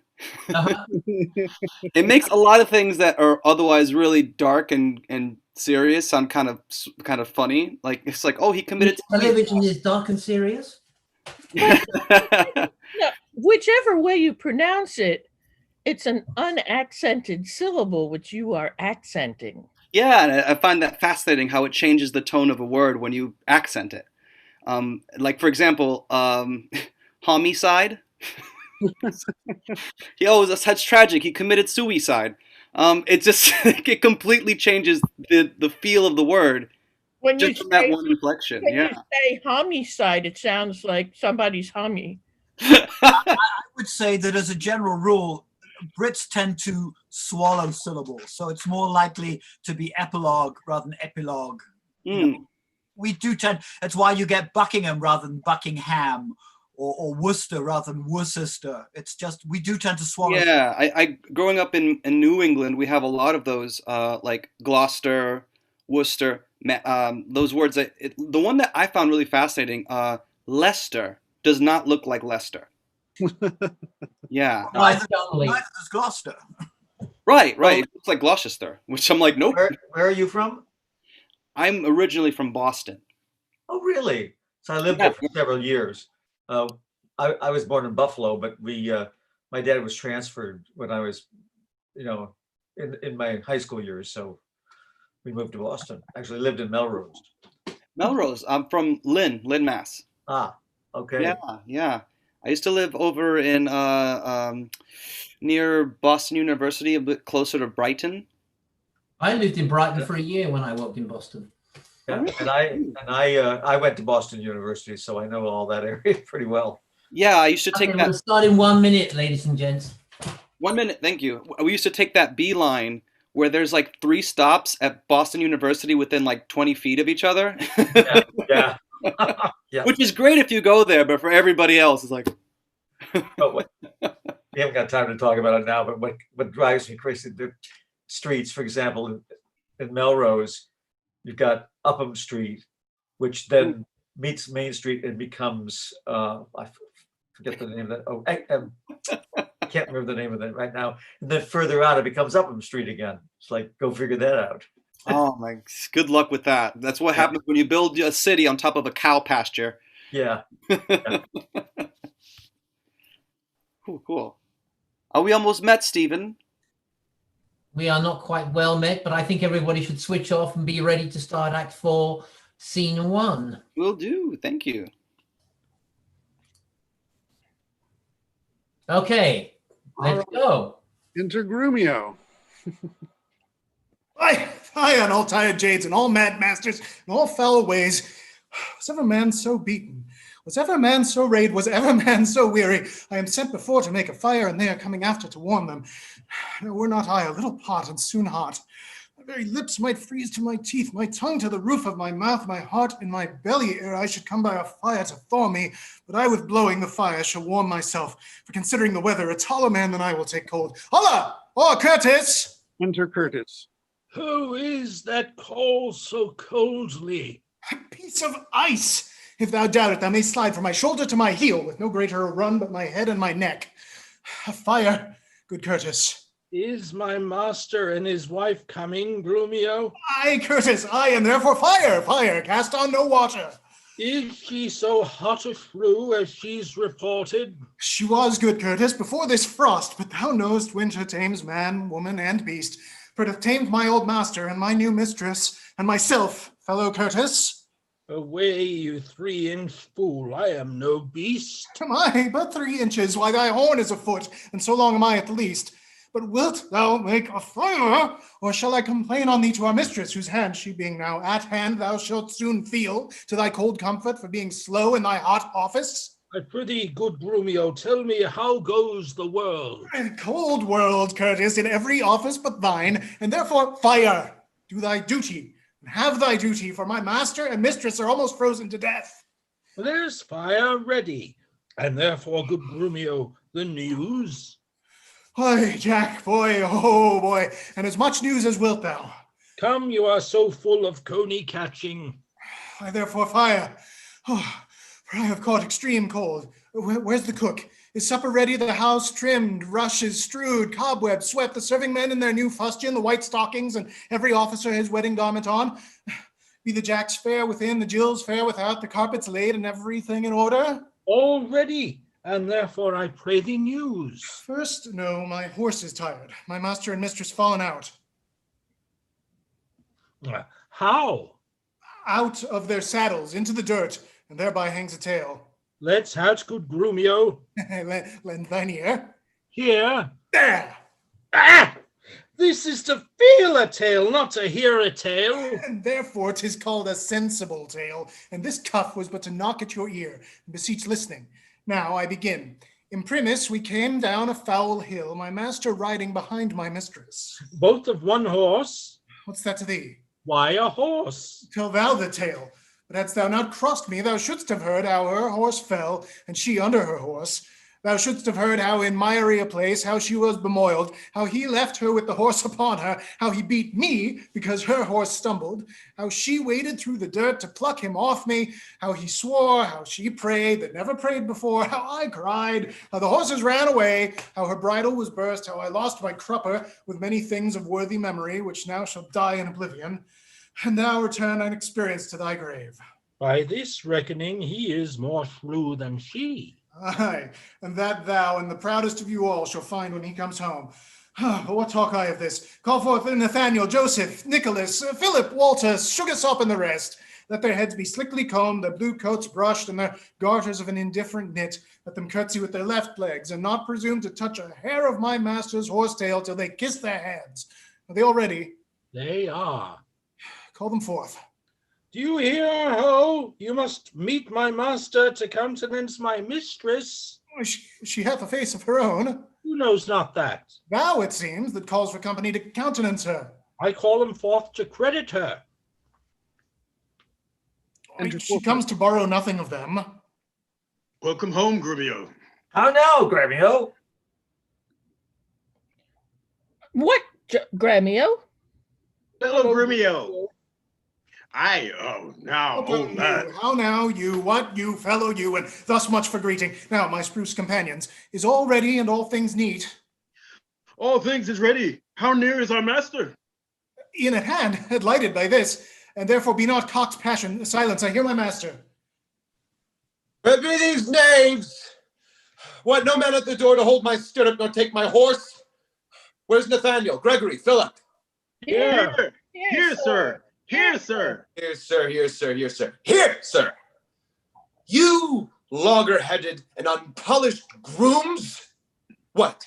No attendance? No regard? No duty? Where is the foolish knave I've sent before? Here, sir, as foolish as I was before. You peasant swain, you horse and malt horse drudge, did I not bid thee meet me in the park and bring along these rascal knaves with thee? Nathaniel's coat, sir, was not fully made, and Gabriel's pumps were all unpinked in the heel. There was no link to color Peter's hat, and Walter's dagger was not come from sheathing. There were none fine but Adam, Rafe, and Gregory. The rest were ragged, old, and beggarly. Yet Go, rascals, go, and fetch my supper in. Where is the life that late I led? Where are those? Sit down, Catherine, Kate, and welcome. Sood, sood, sood, sood. Enter servants with supper. When I say, nay, good, sweet, Kate, be merry. Off with my boots, you rogues, you villains, when it was the Friar of Orders Grey as he forth walked on his way. Out, you rogue, you plucked my foot awry. Take that. Oh. Mend the plucking of the other. Be merry, Kate. Some water here, what ho? Enter one with water. Where's my spaniel Troilus? As Sarah get you hence, and bid my cousin Ferdinand come hither. One Kate that you must kiss and be acquainted with. Where are my slippers? Shall I have some water? Come, Kate, and wash, and welcome heartily. You whoreson villain, will you let it fall? Patience, I pray you. 'Twas a fault unwilling. A whoreson beetle-headed flap-eared knave! Come, Kate, sit down. I know you have a stomach. Will you give thanks, sweet Kate, or else shall I? Where's the mutton? What's this? Huh? Who brought it? I. 'Tis burnt. So is all the meat. What dogs are these? Where is the rascal cook? How durst you villains bring it from the dresser and serve it thus to me that love it not? That take it to you, treacherous cups and all. You heedless joltheads and unmannered slaves. What do you grumble? I'll be with you straight. I pray you, husband, be not so disquiet. The meat was well if you were so contented. I tell thee, Kate, 'twas burnt and dried away, and I expressly am forbid to touch it, for it engenders color, planteth anger, and better 'twere that both of us did fast, since of ourselves are choleric. Then feed it with such over-roasted flesh. Be patient. Tomorrow shall be mended, and for this night we'll fast for company. Come, I will bring thee to thy bridal chamber. Exeunt. Enter servants severally. Peter didst ever see the like. He kills her in her own humor. Where is he? Enter Curtis, a servant. In her chamber, making a sermon of continency to her, and rails and swears and rates that she, poor soul, knows not which way to stand, to look, to speak, and sits as one new risen from a dream. Away, away, for he is coming hither. Enter Petruchio. Thus have I politically begun my reign, and 'tis my hope to end successfully. My falcon now is sharp and passing empty. Until she stoop, she must not be full gorged, for then she never looks upon her lure. Another way I have to man my haggard, to make her come and know her keeper's call, that is, to watch her as we watch these kites that bait and beat and will not be obedient. She eat no meat today, nor none shall eat. Last night she slept not, nor tonight she shall not. As with the meat some undeserved fault I'll find about the making of the bed. And here I'll fling the pillow, there the bolster, that way the coverlet, another way the sheets. Aye, and amid this hurl, I intend that all is done in reverend care of her. And in conclusion, she shall watch all night. And if she chance to nod, I'll rail and brawl, and with the clamor keep her still awake. This is a way to kill a wife with kindness. And thus I'll curb her mad and headstrong humor. He that knows better how to tame a shrew, now let him speak. 'Tis charity to show. Exit. Enter Tranio and Hortensio. Is't possible, friend Licio, that Mistress Bianca doth fancy any other but Lucentio? I tell you, sir, she bears me fair in hand. So to satisfy you in what I have said, stand by and mark the manner of his teaching. Enter Bianca and Lucentio. Now, Mistress, profit you in what you read? What master read you first? Resolve me that. I read that I profess the art to love. And may you prove master of your art. While you, sweet dear, prove mistress of my heart. Quick proceeders marry. Now tell me, I pray, you that durst swear that your mistress Bianca loved none in the world so well as Lucentio. oh, despiteful love, unconstant womankind! I tell thee, Licio, this is wonderful. Mistake no more. I am not Licio, nor a musician as I seem to be, but one that scorned to live in this disguise, for such a one as leaves a gentleman and makes a god of such a cullion. Know, sir, that I am called Hortensio. Signor Hortensio, I have often heard of your entire affection to Bianca, and since mine eyes are witness of her likeness, I will with you, if you be so contented, forswear Bianca and her love forever. See how they kiss and court? Signor Lucentio, here is my hand, and here I firmly vow never to woo her more, but to forswear her as one unworthy all the former favours that I have fondly flattered them withal. And here I take the like unfeigned oath, never to marry with her, though she would entreat. Fie on her! See how beastly she doth court him. Would all the world but he had quite forsworn for me, what I surely keep mine oath. I will be married to a wealthy widow ere 3 days pass, which hath as long loved me, as I have loved this proud disdainful haggard. And so farewell, Signor Lucentio. Kindness in women, not their beauteous looks, shall win my love. And so I take my leave, in resolution, as I swore before. Mistress Bianca, bless you with such grace as longeth to a lover's blessed case. Nay, I have ta'en you napping, gentle love, and have forsworn you with Hortensio.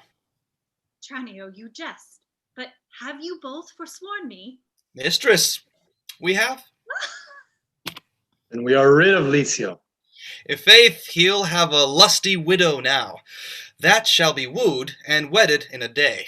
God give him joy. Aye, and he'll tame her. He says so, Tranio. Faith, he is gone unto the taming school. The taming school? What, is there such a place? Aye, mistress, and Petruchio is the master. Teacheth tricks 11 and 20 long, to tame a shrew and charm her chattering tongue. Enter Biondello. Oh, master, master, I've watched so long that I'm dog weary. But alas, I spied an ancient angel coming down the hill will serve the turn. What is he, Biondello? Master, a merchant or a pedant, I don't know, I know not what, but formal in apparel, in gait and countenance, surely like father. What of him, Tranio? If he be credulous and trust my tale, I'll make him glad to see Vincencio, and give assurance to Baptista Minola, as if he were the right Vincencio. Take me your love, and then let me alone. Enter a pedant. God save you, sir. And you, sir, you are welcome. Travail you far on, or are you at the farthest? Sir, at the farthest for a week or two, but then up farther and as far as Rome, and so to Tripoli, if God lend me life. What countrymen, I pray? Of Mantua. Of Mantua, sir. Marry, God forbid, and come to Padua careless of your life. My life, sir? How, I pray, for that goes hard. 'Tis death for anyone in Mantua to come to Padua. Know you not the cause?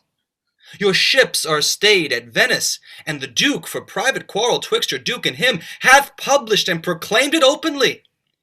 'Tis Mervale, but that you are but newly come.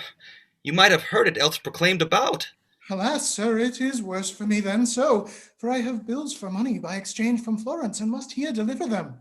Well, sir, to do you courtesy, this will I do, and this I will advise you. First, tell me, have you ever been at Pisa? Aye, sir, in Pisa have I often been, Pisa renowned for grave citizens. Among them, do you know one Vincenzio? I know him not, but I have heard of him, a merchant of incomparable wealth. He is my father, sir, and sooth to say, in countenance somewhat doth resemble you. As much as an apple doth an oyster, and all one. To save your life in this extremity, this favor will I do you for his sake. And think it not the worst of all your fortunes, that you are like to Sir Vincenzio. His name and credit shall you undertake, and in my house you shall be friendly lodged. Look that you take upon you as you should. You understand me, sir? So shall you stay till you have done your business in the cité. If this be courtesy, sir, accept of it. Oh, sir, I do, and will repute you ever the patron of my life and liberty. Then go with me. To make the matter good, this, by the way, I let you understand, my father is here looked for every day, to pass assurance of a dowry in marriage twixt me and one Baptista's daughter here. In all these circumstances, I'll instruct you. Go with me to clothe you as becomes you. Exeunt. Actus quartus, scena prima. Enter Katharina and Grumio. Oh, no, forsooth, I dare not, for my life. The more my wrong, the more his spite appears. What, did he marry me to famish me? Beggars that come into my father's door upon entreaty have a present alms. If not, elsewhere they meet with charity. But I, who never knew how to entreat, or never needed that I should entreat, am starved for meat, giddy for lack of sleep, with owls kept waking and with brawling fed, and that which spites me more than all these wants, he does it under the name of perfect love. As who should say, if I should sleep or eat, 'twere deadly sickness, or else present death. I prithee, go and get me some repast. I care not what, so it be wholesome food. What say you to a neat's foot? Oh, 'tis passing good. I prithee, let me have it. I fear 'tis too choleric a meat. How say you to a fat tripe, finely broiled? I like it well. Oh, good Grumio, fetch it me. Oh, I cannot tell. I fear 'tis choleric. What say you to a piece of beef and mustard? A dish that I do love to feed upon. Okay, but the mustard is too hot a little. Why then the beef, and let the mustard rest. Oh, nay, then I will not. You shall have the mustard, or else you get no beef of Grumio. Then both, or one, or anything thou wilt. Why then, the mustard without the beef? Get thee gone, thou false deluding slave. That feeds me with the very name of meat. Sorrow on thee, and all the pack of you that triumph thus upon my misery. Get thee gone, I say. Enter Petruchio and Hortensio with meat. How fares my Kate? What, sweeting a la mort? Mistress, what cheer? In faith as cold as can be. But pluck up thy spirits, look cheerfully upon me. Here, love, thou seest how diligent I am to dress thy meat myself, and bring it to thee. I'm sure, sweet Kate, this kindness merits thanks. What, not a word? Oh, nay, then thou lovest it not. All my pains is sorted to no proof. Here, take away the dish. I pray you let it stand. The poorest service is repaid with thanks, and so shall mine before you touch the meat. I thank you, sir. Signor Petruchio, fie, you are to blame. Come, Mistress Cake, I'll bear you company. Eat it all up, Hortensio, if thou lovest me. Much good do it unto thy gentle heart. Kate, eat apace. And now, my honey love, will we return unto thy father's house and revel it as bravely as the best, with silken coats and caps and golden rings, with ruffs and cuffs and farthingales and things, with scarves and fans and double change of bravery, with amber bracelets, beads, and all this knavery.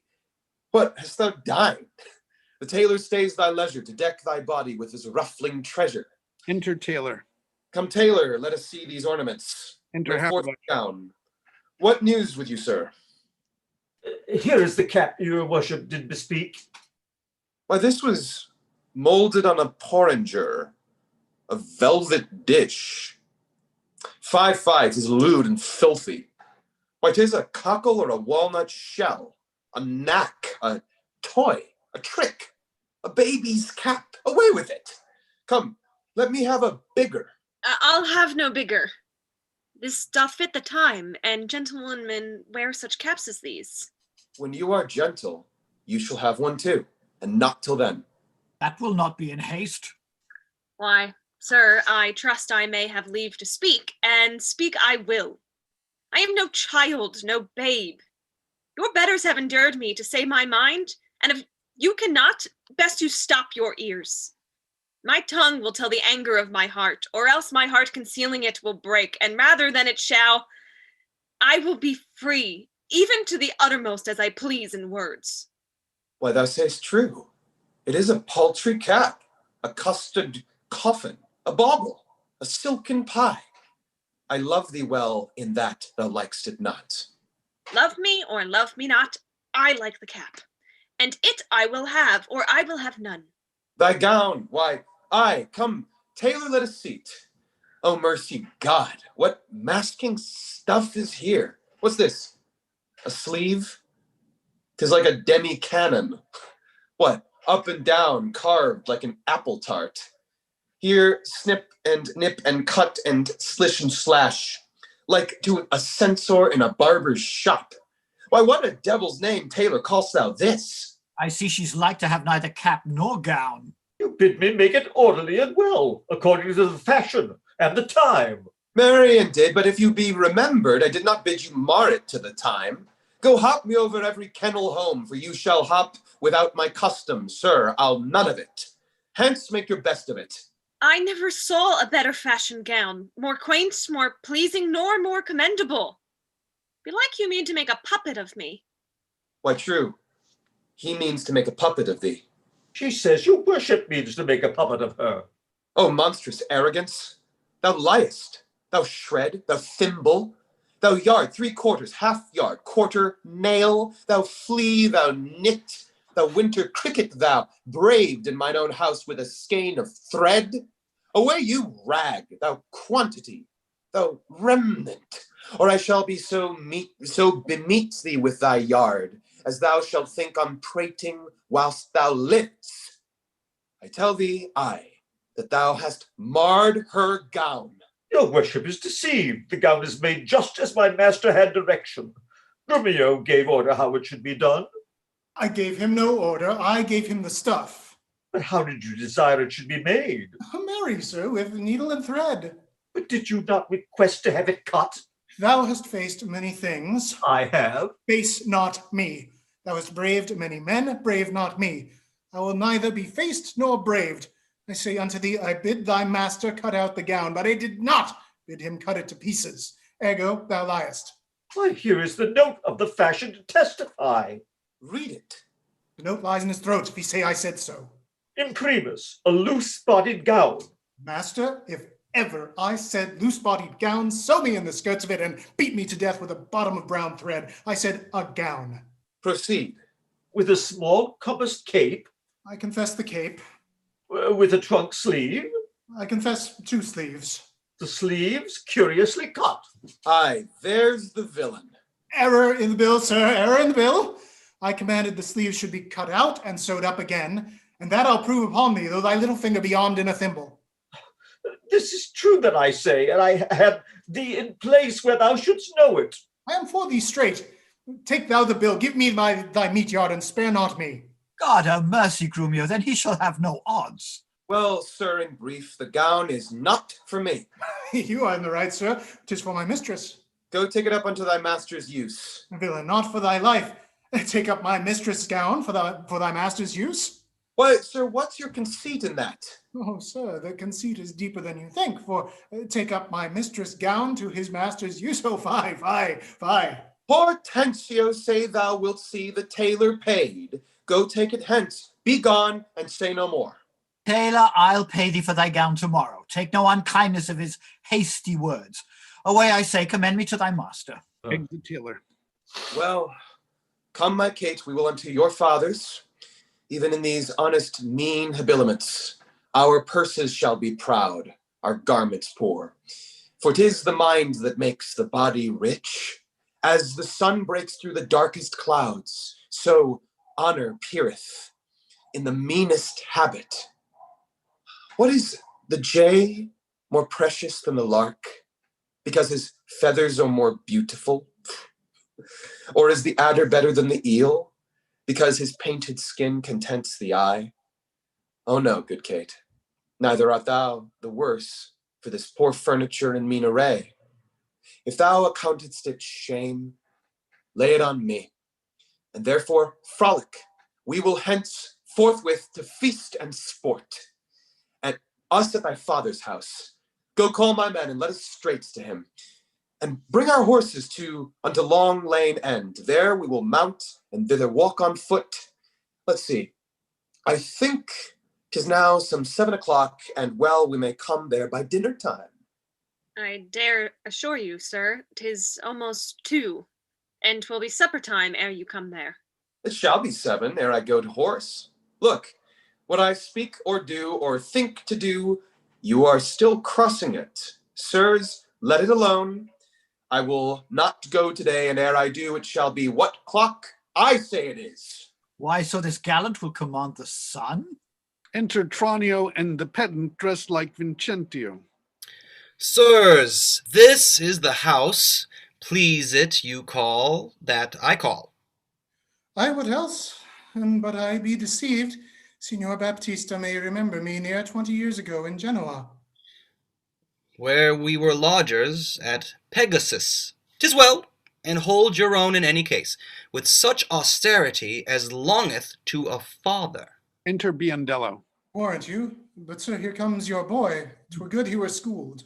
Fear you not him. Sirrah Biondello! Now, do your duty thoroughly, I advise you.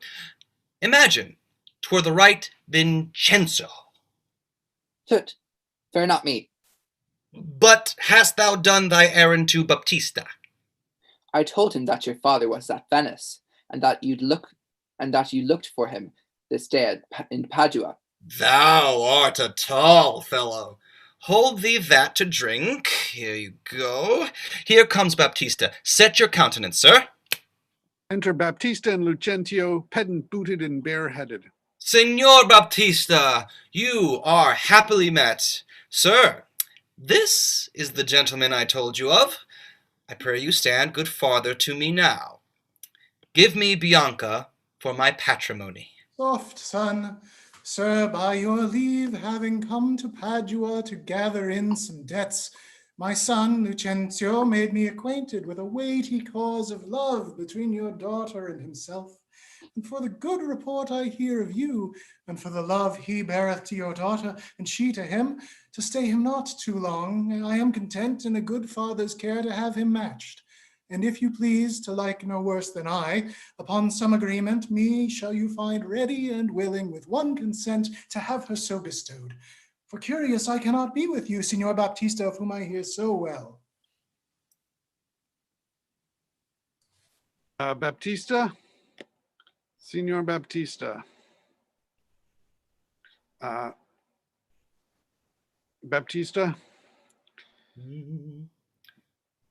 Sir, pardon me. In what I have to say, your plainness and your shortness please me well. Right true it is your son Lucentio here doth love my daughter, and she loveth him, or both dissemble deeply in their affections. And therefore, if you say no more than this, that like a father you will deal with him and pass my daughter a sufficient dower, the match is made and all is done. Your son shall have my daughter with consent. I thank you, sir. Where then do you know best we be affied in such assurance ta'en, as shall with either parts agreement stand? Not in my house, Lucentio, for you know pitchers have ears, and I have many servants. Besides, old Gremio is hearkening still, and haply we might be interrupted. Then at my lodging, and it, like you, there doth my father lie, and there this night we'll pass the business privately and well. Send for your daughter by your servant here. My boy shall fetch the scrivener presently. The worst is this, that at so slender warning you are like to have a thin and slender pittance. It likes me well.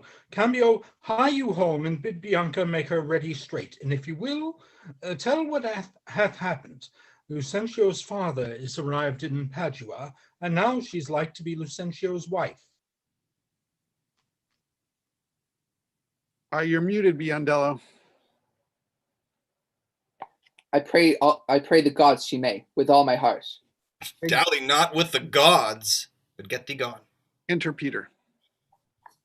Signor Baptista, shall I lead the way? Welcome. One mess is like to be your cheer. Come, sir, we will better it in Pisa. I follow you. Exeunt. Enter Lucentio and Biondello. Cambio, What sayest thou, Biondello? you saw my master wink and laugh upon you? Biondello, what of that? Faith, nothing. But he has left me here behind to expound the meaning of all or moral of his science unto you and tokens. I pray thee moralize them. Then thus, Baptista is safe talking with the deceiving father of all this deceit of a deceitful son. And what of him? His daughter is to be brought to you. His daughter is to be brought by you to the supper. And then? The old priest at St. Luke's church is at your command for all hours. What of all this? I cannot tell, except they are busied about the counterfeit assurance. Take you assurance of her. Cum privilegio ad impremendum solum. The church take the priest, clerk, and some sufficient honest witnesses. If this be not to your look, if this be not that you look for, I have no more to say. But did Bianca fare well for ever and a day? Hearest thou, Biondello? I cannot tarry. I knew a wench married in an afternoon, and she went to the garden for parsley to stuff a rabbit. And so may you, sir. And so adieu. My master hath appointed me to go to St. Luke's to bid the priest be ready to come with your appendix. Exit. I may and will, if she be so contented. She will be pleased, then wherefore should I doubt? Hap what hap may, I'll roundly go about her. It shall go hard if Cambio go without her. Exit. Enter Petruchio, Kate, Hortensio. Come on, in God's name, once more toward our fathers. Good Lord, how bright and goodly shines the moon. The moon. The sun. It is not moonlight now. I say it is the moon that shines so bright. I know it is the sun that shines so bright. Now, by my mother's son, and that's myself, it shall be the moon, or star, or what I list, or ere my journey to your father's house. Go on and fetch our horses back again, evermore crossed and crossed, nothing but crossed. Say as he says, or we shall never go. Forward, I pray, since we have come so far, and be it moon or sun or what you please. And if you please to call it a rush candle, henceforth I vow it shall be so for me. I say it is the moon. I know it is the moon. Nay, then you lie. It is the blessed sun. Then God be blessed, it is the blessed sun. But sun it is not when you say it is not, and the moon changes even as your mind. Well, what you will have it named, even that it is, and so it shall be, so for Catherine. Petruchio, go thy ways. The field is won. Well, forward, forward, thus the bowl should run, and not unluckily against the bias. But soft, company is coming here. Enter Vincentio. Good gentle mistress, where away? Tell me, sweet Kate, and tell me truly too, hast thou beheld a fresher gentlewoman, such war of white and red within her cheeks? What stars do spangle heaven with such beauty as these two eyes become that heavenly face? Fair, lovely maid, once more good day to thee. Sweet Kate, embrace her for her beauty's sake. I will make the man mad to make the woman of him. Young, budding virgin, fair and fresh and sweet, whither away, or whither's thy abode? Happy the parents of so fair a child. Happier the man whom favorable stars allots thee for his lovely bedfellow. Why, now, Kate, I hope thou art not mad. This is an old man, wrinkled, faded, withered, and not a maiden as thou say'st he is. Pardon, old father, my mistaken eyes that have been so bedazzled with the sun that everything I look on seemeth green. Now I perceive thou art a reverend father. Pardon, I pray thee, for my mad mistaking. Do, good old grandsire, and withal make known which way thou travellest if along with us. We shall be joyful of thy company. Fair sir, and you, my merry mistress, that with your strange encounter much amazed me. My name is called Vincentio, my dwelling Pisa, and I am bound to Padua, there to visit a son of mine, which long I have not seen. What is his name? Lucentio, gentle sir. Happily met, the happier for thy son. And now, by law as well as reverent age, I may entitle thee, my loving father, the sister to my wife, this gentlewoman, the son by this hath married. Wonder not, nor be not grieved, she is of good esteem, her dowry wealthy and of worthy birth. Besides, so qualified as may beseem the spouse of any noble gentleman. Let me embrace with thee, old Vincentio, and wonder we to see thy honest son, who will of thy arrival be full joyous. But is this true, or is it else your pleasure, like pleasant travellers, to break a jest upon the company you overtake? I do assure thee, father, so it is. Come, go along and see the truth hereof, for our first merriment hath made thee jealous. Exeunt. Well, Petruchio, this has put me in heart. Have to my widow, and if she forward, then hast thou taught Hortensio to be untoward. Exit. Enter Biondello, Lucentio, and Bianca. Gremio is out before. Softly and swiftly, sir. The priest is ready. I fly, Biondello, but they may chance to need thee at home, therefore leave us. Exit. Nay, faith, I'll see the church at your back, and then come back to my mistress as soon as I can. I marvel Gambrio comes not at all this while. Enter Petruchio, Kate, Vincentio, Grumio with attendants. Sir, here's the door. This is Lucentio's house. My father's bears more toward the marketplace. Thither must I, and here I leave you, sir. You shall not choose but drink before you go. I think I shall command your welcome here, and by all likelihood some cheer is toward. Knock.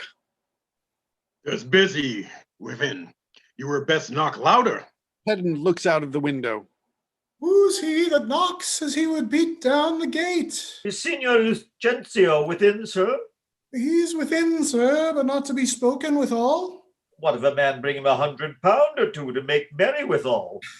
Keep your £100 to yourself. He shall need none so long as I live. Nay, I told you your son was well beloved in Padua. Do you hear, sir? To leave frivolous circumstances, I pray you tell Signor Lucentio that his father is come from Pisa, and he is here at the door to speak with him. Thou liest. His father is come from Padua, and here looking out at the window. Art thou his father? Aye, sir. So his mother says, if I may believe her. Now, gentlemen, why this is flat knavery, to take upon you another man's name. Lay hands on the villain. I believe a means to cozen somebody in this city under my countenance. Enter Biondello. I've seen them in the church together. God send them good shipping. But who is here? Mine old master, Vincentio. Now we are undone and brought to nothing. Come hither, crack-hemp. I hope I may choose, sir. Come hither, you rogue. What, have you forgot me? Forgot you? No, sir. I could not forget you, for I never saw you before in all my life. What, you notorious villain? Didst thou never see thy mistress' father, Vincentio? What, my old worshipful old master? Yes, Marie, sir. See where he looks out the window. Is't so indeed? He beats Biondello. Help! Help! Help! Here's a madman will murder me. Help! Son! Help, Signor Battista! Prithee, Kate, let's stand aside and see the end of this controversy. Enter Pedant with servants, Baptista, Tranio. Sir, what are you that offer to beat my servant? What am I, sir? Nay, what are you, sir? Oh, immortal gods! Oh, fine villain! A silken doublet, a velvet hose, a scarlet cloak, and a cocktail hat? Oh, I'm undone! While I play the good husband at home, my son and my servants spend all at the university. How now? What's the matter? What is the man lunatic? Sir, you seem a sober ancient gentleman by your habit, but your words show you a madman. Why, sir, what cerns it you if I were pearl and gold? If I wear pearl and gold, I thank my good father I am able to maintain it. Thy father? Oh, villain! He's a sailmaker at Bergamo. You mistake, sir, you mistake, sir. Pray, what do you think is his name? His name? As if I knew not his name. I have brought him up ever since he was 3 years old, and his name is Tranio. Away, away, mad ass! His name is Lucentio, and he is mine only son, and heir to the lands of me, Signor Vincentio. Lucentio? Oh, he hath murdered his master. Lay hold on him, I charge you, in the Duke's name. Oh, my son, tell me, thou villain, where is my son Lucentio? Call forth an officer, carry this mad knave to the jail. Father Baptista, I charge you see that he be forthcoming. Carry me to the jail? Stay, officer. He shall not go to prison. Talk not, Signor Gremio. I say he shall go to prison. Take heed, Signor Baptista, lest you be concat in this business. I dare swear this is the right Vicencio. Swear if thou darest. Nay, I dare not swear it. Then thou were best to say that I am not Lucentio. Yes, I know thee to be Signor Lucentio. Away with the dotard, to the jail with him. Enter Biondello, Lucentio, and Bianca. Thus strangers may be hailed and abused. Oh, monstrous villainy! But we are spoiled. And yonder is he. Deny him, forswear him, or else we are all undone. Exit Biondello, Tranio, and Pedant as fast as may be.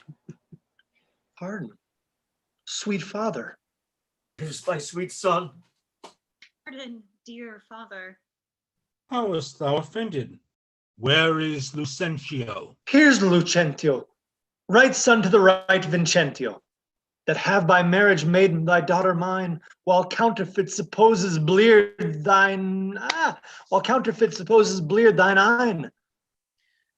Here's packing with a witness to deceive us all.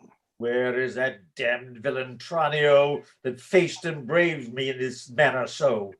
Why, tell me, is not this my Cambio? Cambio is changed into Lucentio. Love wrought these miracles. Bianca's love made me exchange my state with Tranio, while he did bear my countenance in the town, and happily I have arrived at the last unto the wished haven of my bliss. What Tranio did, myself enforced him to. Then pardon him, sweet father, for my sake. I'll slit the villain's nose that would have sent me to jail. What do you hear, sir? Have you married my daughter without asking my goodwill? Fear not, Baptista. We will content you. Go to. But I will in to be revenged for this villainy. Exit. And I to sound the depth of this knavery. Exit. Look not pale, Bianca. Thy father will not frown. Exeunt. My cake is dough, but I'll in among the rest, out of hope of all but my share of the feast. Husband, let's follow and to see the end of this ado. First, kiss me, Kate, and we will. What, in the midst of the street? What, art thou ashamed of me? No, sir, God forbid, but ashamed to kiss. Why then, let's home again. Come, Sirrah, let's away. Nay, I will give thee a kiss.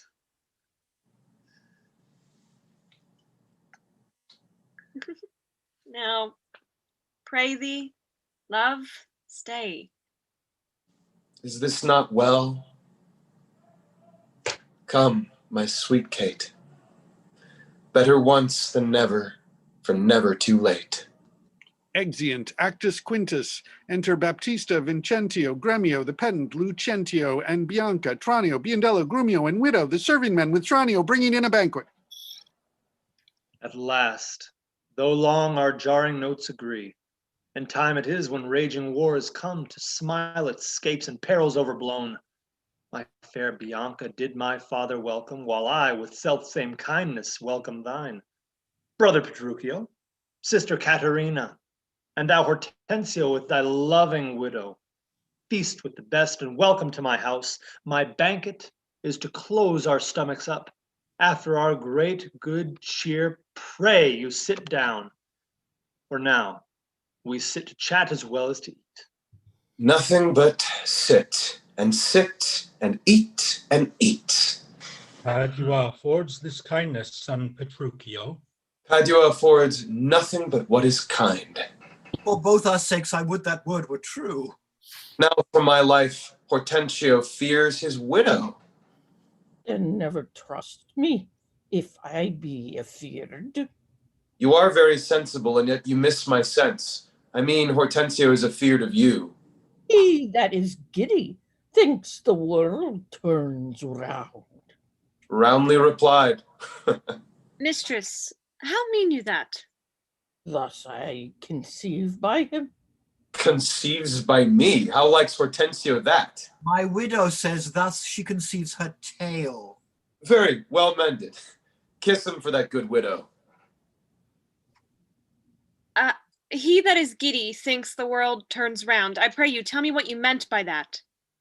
Your husband, being troubled with the shrew, measures my husband's sorrow by his woe. And now you know my meaning. A very mean meaning. Right, I mean you. And I am mean indeed, respecting you. To her, Kate. To her widow. 100 marks, my Kate does put her down. That's my office. Spoke like an officer, ha to the lad. Drinks to Hortensio. How likes Gremio's these quick-witted folks? Believe me, sir, they butt together well. Head and butt and hastic-witted body would say your head and butt were head and horn.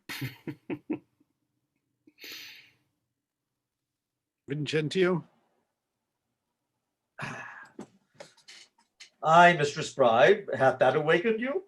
Aye, but not frighted me. Therefore I'll sleep again. Nay, that you shall not, since you have begun. Have it you for a better jest or two. Am I your bird? I mean to shift my bush, and then pursue me as you draw your bow. You are welcome all. She hath prevented me. Here, Signor Tranio, this bird you aimed at, though you hit her not, therefore a health to all that shot and missed. Oh, sir, Lucentio slipped me like this greyhound, which rounds himself and catches for his master. A good swift simile, but something currish. 'Tis well, sir, that you hunted for yourself. 'Tis thought that your deer does hold you at bay. Oh, hope Petruchio Tranio hits you now. Thank thee for that good, good. I thank thee for that good Tranio. Confess, hath he not hit you here? Has a little galled me, I confess. And as the jest did glance away from me, 'tis 10 to 1 I maimed you too outright. Now, in good sadness, son Petruchio, I think thou hast the veriest shrew of all. Well, I say no, and therefore, sir, assurance. Let each one send unto his wife, and he whose wife is most obedient, to come at first when he doth send for her, shall win the wager which we will propose. Content. What's the wager? 20 crowns. 20 crowns? I'll venture so much of my hawk or hound, but 20 times so much upon my wife. 100 then. Content. A match, 'tis done. Who shall begin? That will I. Go, Biondello. Bid your mistress come to me.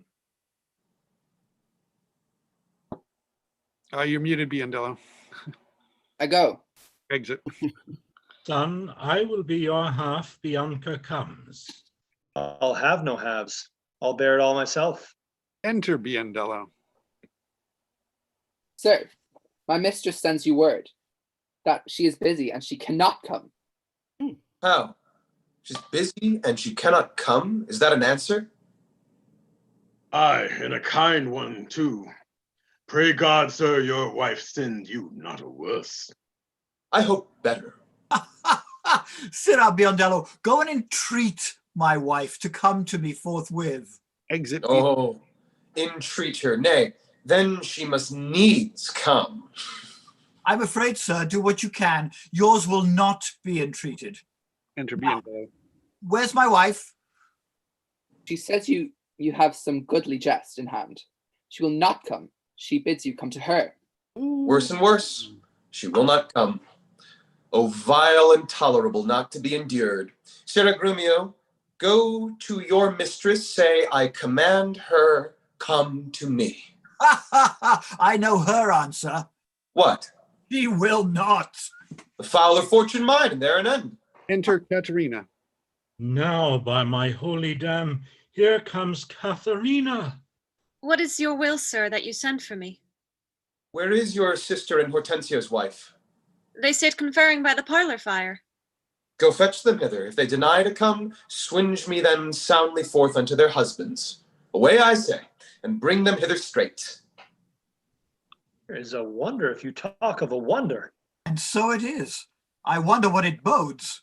Mary, peace it bodes, and love, and quiet life, and awful rule, and right supremacy, and to be short, what not that's sweet and happy. Now, fair befall thee, good Petruchio, the wager thou hast won, and I will add unto their losses 20,000 crowns, another dowry to another daughter, for she is changed as she had never been. Nay, I will win my wager better yet, and show more sign of her obedience, her new-built virtue and obedience. Enter Kate, Bianca, and Widow. See where she comes, and brings your forward wives as prisoners to her womanly persuasion. Catherine, that cap of yours becomes you not. Off with that babble, throw it underfoot. Lord, let me never have a cause to sigh till I be brought to such a silly pass. Hi, what a foolish duty call you this? I would your duty were as foolish too. The wisdom of your duty, fair Bianca, hath cost me 500 crowns since supper time. The more fool you for laying on my duty. Catherine, I charge thee, tell these strong, headstrong women what duty they do owe their lords and husbands. Come, you're mocking. We will have no telling. Come on, I say, and first begin with her. She shall not. I say she shall, and first begin with her. Fie, unknit that threatening, unkind brow, and dart not scornful glances from those eyes to wound thy lord. thy king, thy governor? It blots thy beauty, as frost do bite the meads, confounds thy fame, as whirlwinds shake fair buds, and in no sense is meet or amiable. A woman moved is like a fountain troubled, muddy, ill-seeming, thick, bereft of beauty, and while it is so, none so dry or thirsty will deign to sip or touch one drop of it. Thy husband is thy lord, thy life, thy keeper, thy head, thy sovereign, one that cares for thee and for thy maintenance, commits his body to painful labor both by sea and land, to watch the night in storms, the day in cold, while thou liest warm at home, secure and safe, and craves no other tribute at thy hands but love, fair looks, and true obedience. Too little payment for so great a debt. Such duty as the subject owes the prince, even such a woman oweth to her husband. And when she is froward, peevish, sullen, sour, and not obedient to his honest will, what is she but a foul contending rebel, and graceless traitor to her loving lord? I am ashamed that women are so simple, to offer war when they should kneel for peace, or seek for rule, supremacy, and sway when they are bound to serve, love, and obey. Why are our bodies soft and weak and smooth, unapt to toil and trouble in the world, but that our soft conditions and our hearts should well agree with our external parts? Come, come, you froward and unable worms. My mind hath been as big as one of yours, my heart as great, my reason haply more, to bandy word for word and frown for frown. But now I see our lances are but straws, our strength as weak, our weakness past compare, that seeming to be most, which we indeed least are, then veil your stomachs, for it is no boot, and place your hands below your husband's foot, in token of which duty, if he please, my hand is ready, may it do him some ease. Why, there's a wench. Come on, and kiss me, Kate. Well, go thy ways, old low, for thou go thy ways, old lad, for thou shalt hot. 'Tis a good hearing when children are toward. But a harsh hearing when women are froward. Come, Kate, we'll to bed. We three are married, but you two are sped. 'Twas I won the wager, though you hit the white, and being a winner, God give you good night. Exit Petruchio and Kate. Now go thy ways. Thou hast tamed a cursed shrew. 'Tis a wonder, by your leave, she will be tamed so. Fini, exeunt. Well done. Thank you all. Thank you very much. Good job. Good job. Thank you. Welcome. I mean, to Taylor and Trevor, thanks so much for doing it. And all of the rest of you, thank you all. Really, really excellent done. And thank you, Stephen, for putting this together. Thank you. Thank you. All right, great work, guys. I gotta go. You all have a great weekend. Take care, Brian. You too. Thank All right, take care. Thanks. Yes, thank you all very much indeed. It was fun putting it together. Yeah. I'm trying to match roles to people, but don't take it personally for some of you playing the more comic roles. Yeah, I thought it's funny the way that Shakespeare can always have some sort of contemporary reference that hits you at a certain time, and then they go out of style in something like in Troilus and Cressida. Oh, he's not worth a blackberry. If people remember when blackberries were a really cool thing. What struck me tonight was that when Kate says that Bianca are conferring by the parlor fire. I just was for those of you who What about that? well, Parlor is this new sort of app for right wingers, basically. With it's an app where they have no sort of censures and things like that. So that's something I just learned about this week, and then hearing it there where Parlor is even capitalized, that it just sort of struck me that way. But that's best ignored by those who do not deign to partake. Yeah, well, I also like to think how many people, just if you have any sort of opinions in terms of how whether how sexist this play is or not, or what do you? It's brainwashing. I always feel that that what has to happen these days is that Katharina and Petruchio have to fall in love immediately, and then the rest of it is all negotiating the terms. But he makes sure she has no sleep and no food until she breaks. Yeah, it's very much. Yeah, well, that's what I mean by negotiating the terms. It's a little rough, but it's like the best way to do it. It's torture.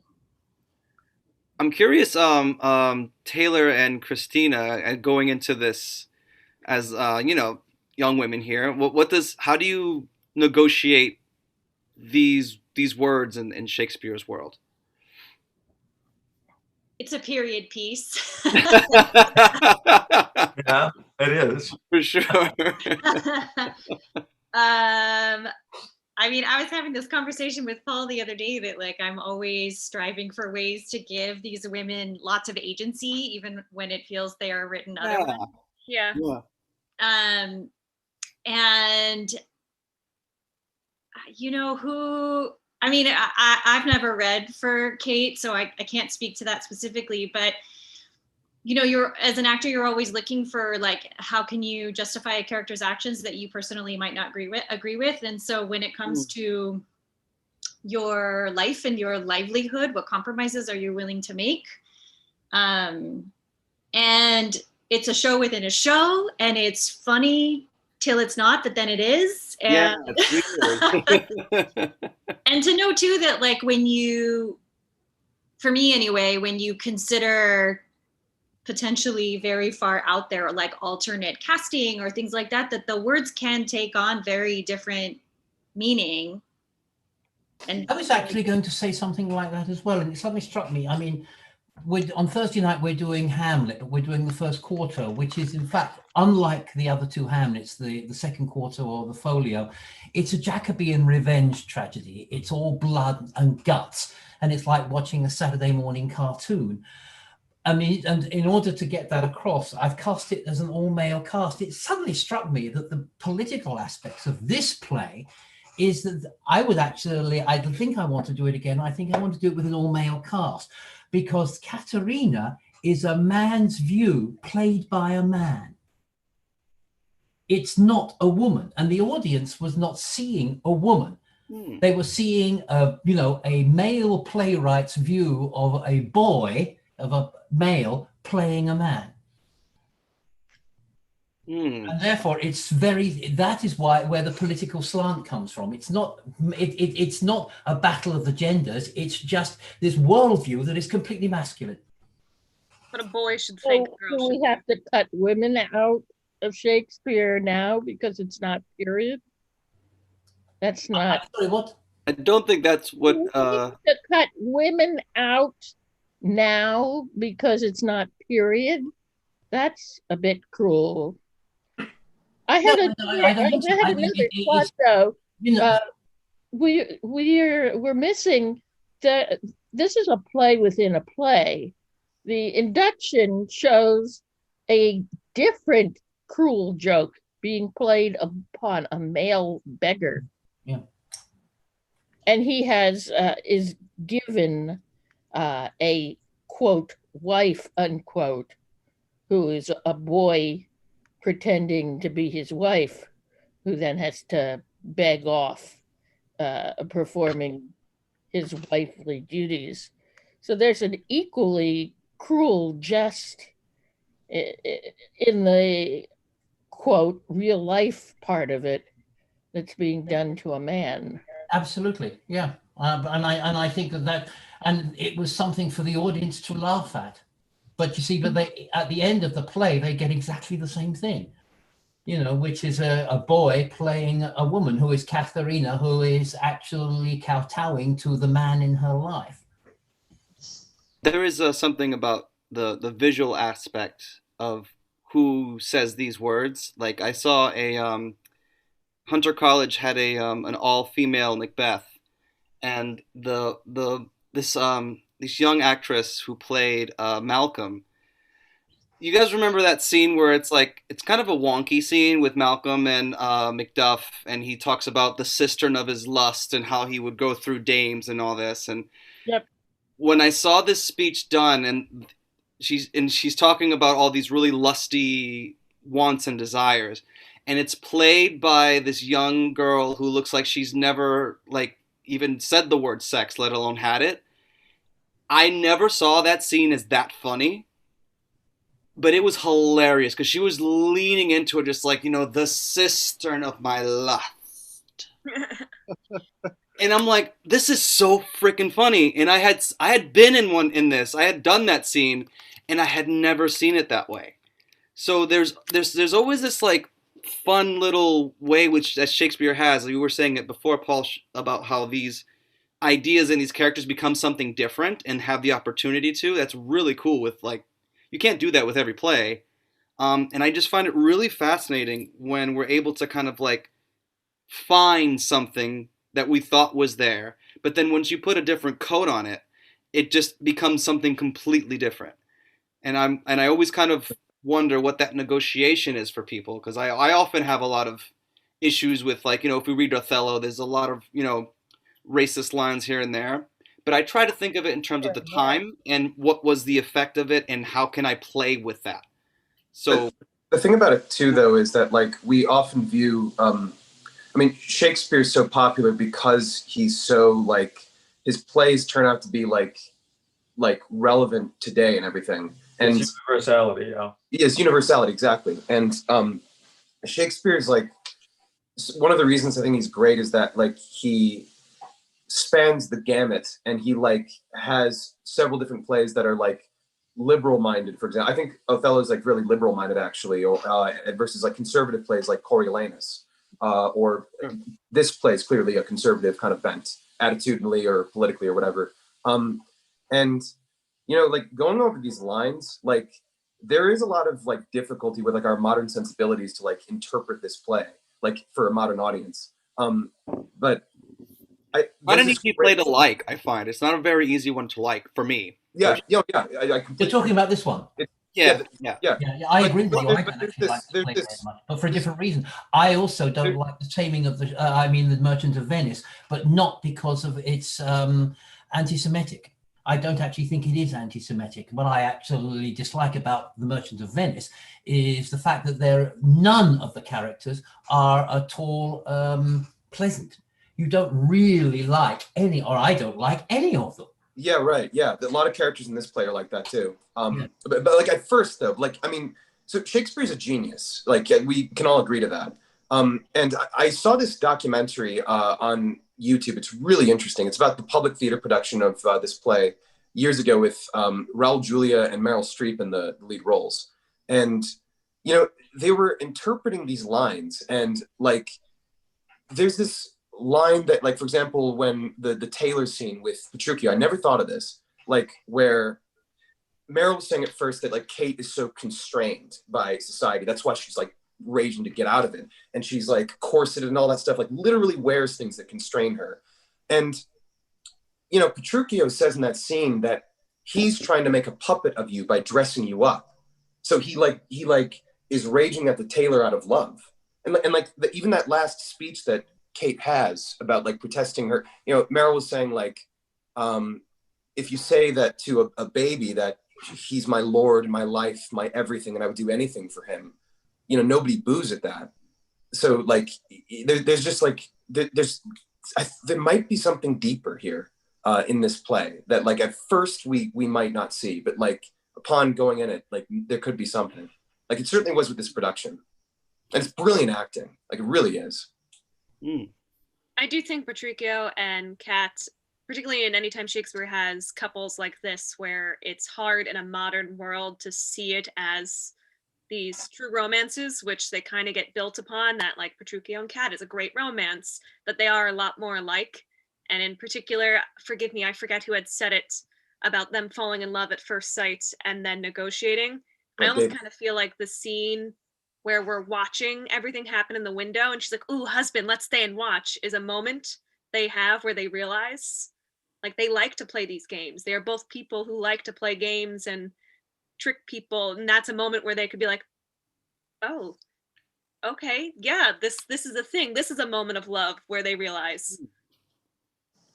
Yeah, totally. I felt that, and they also like to war, obviously. They're very like adversarial and everything.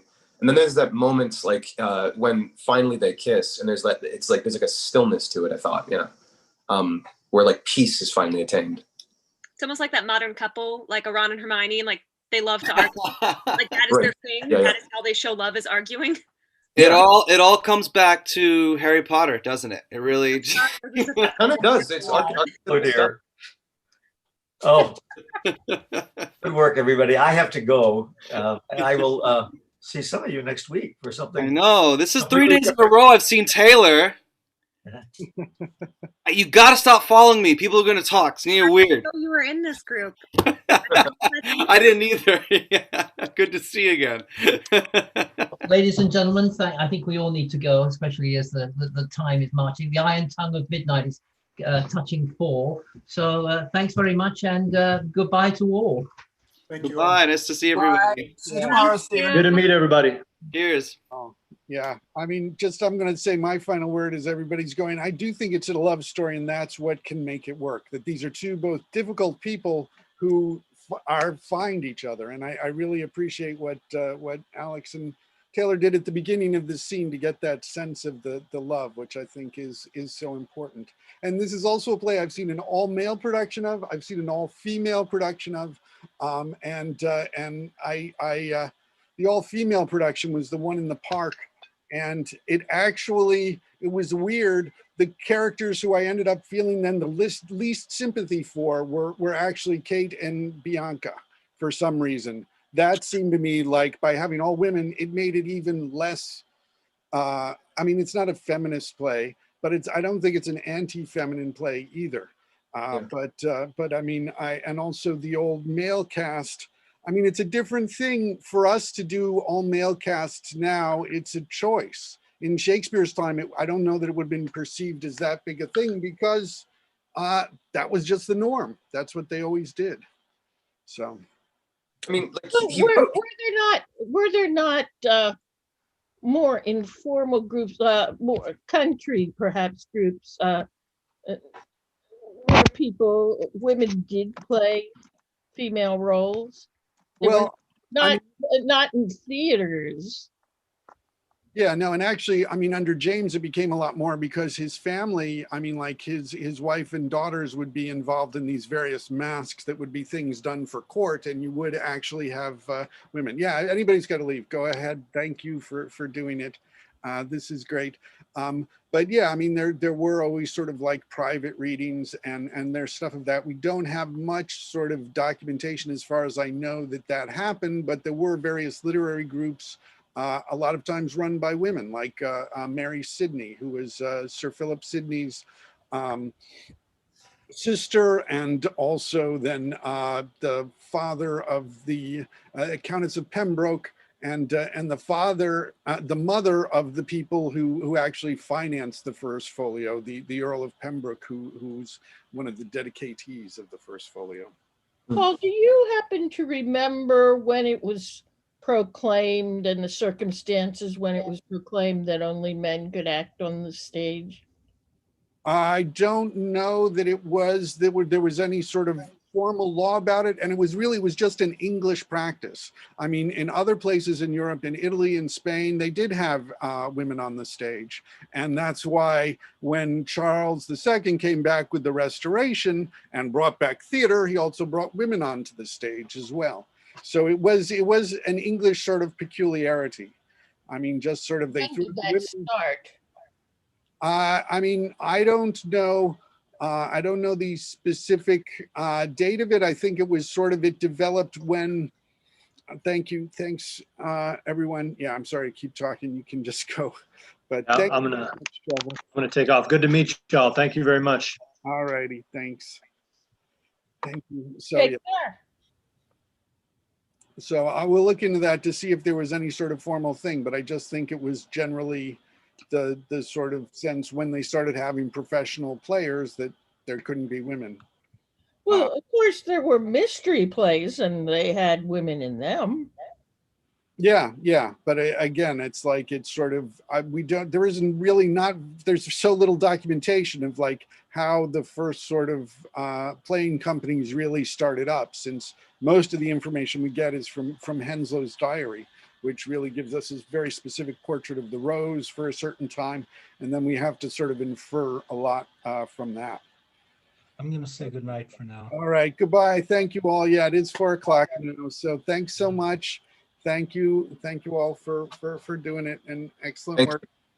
And we'll be again next week. We have Hamlet on Thursday, and next Saturday is Night of the Burning Pestle, and that's it.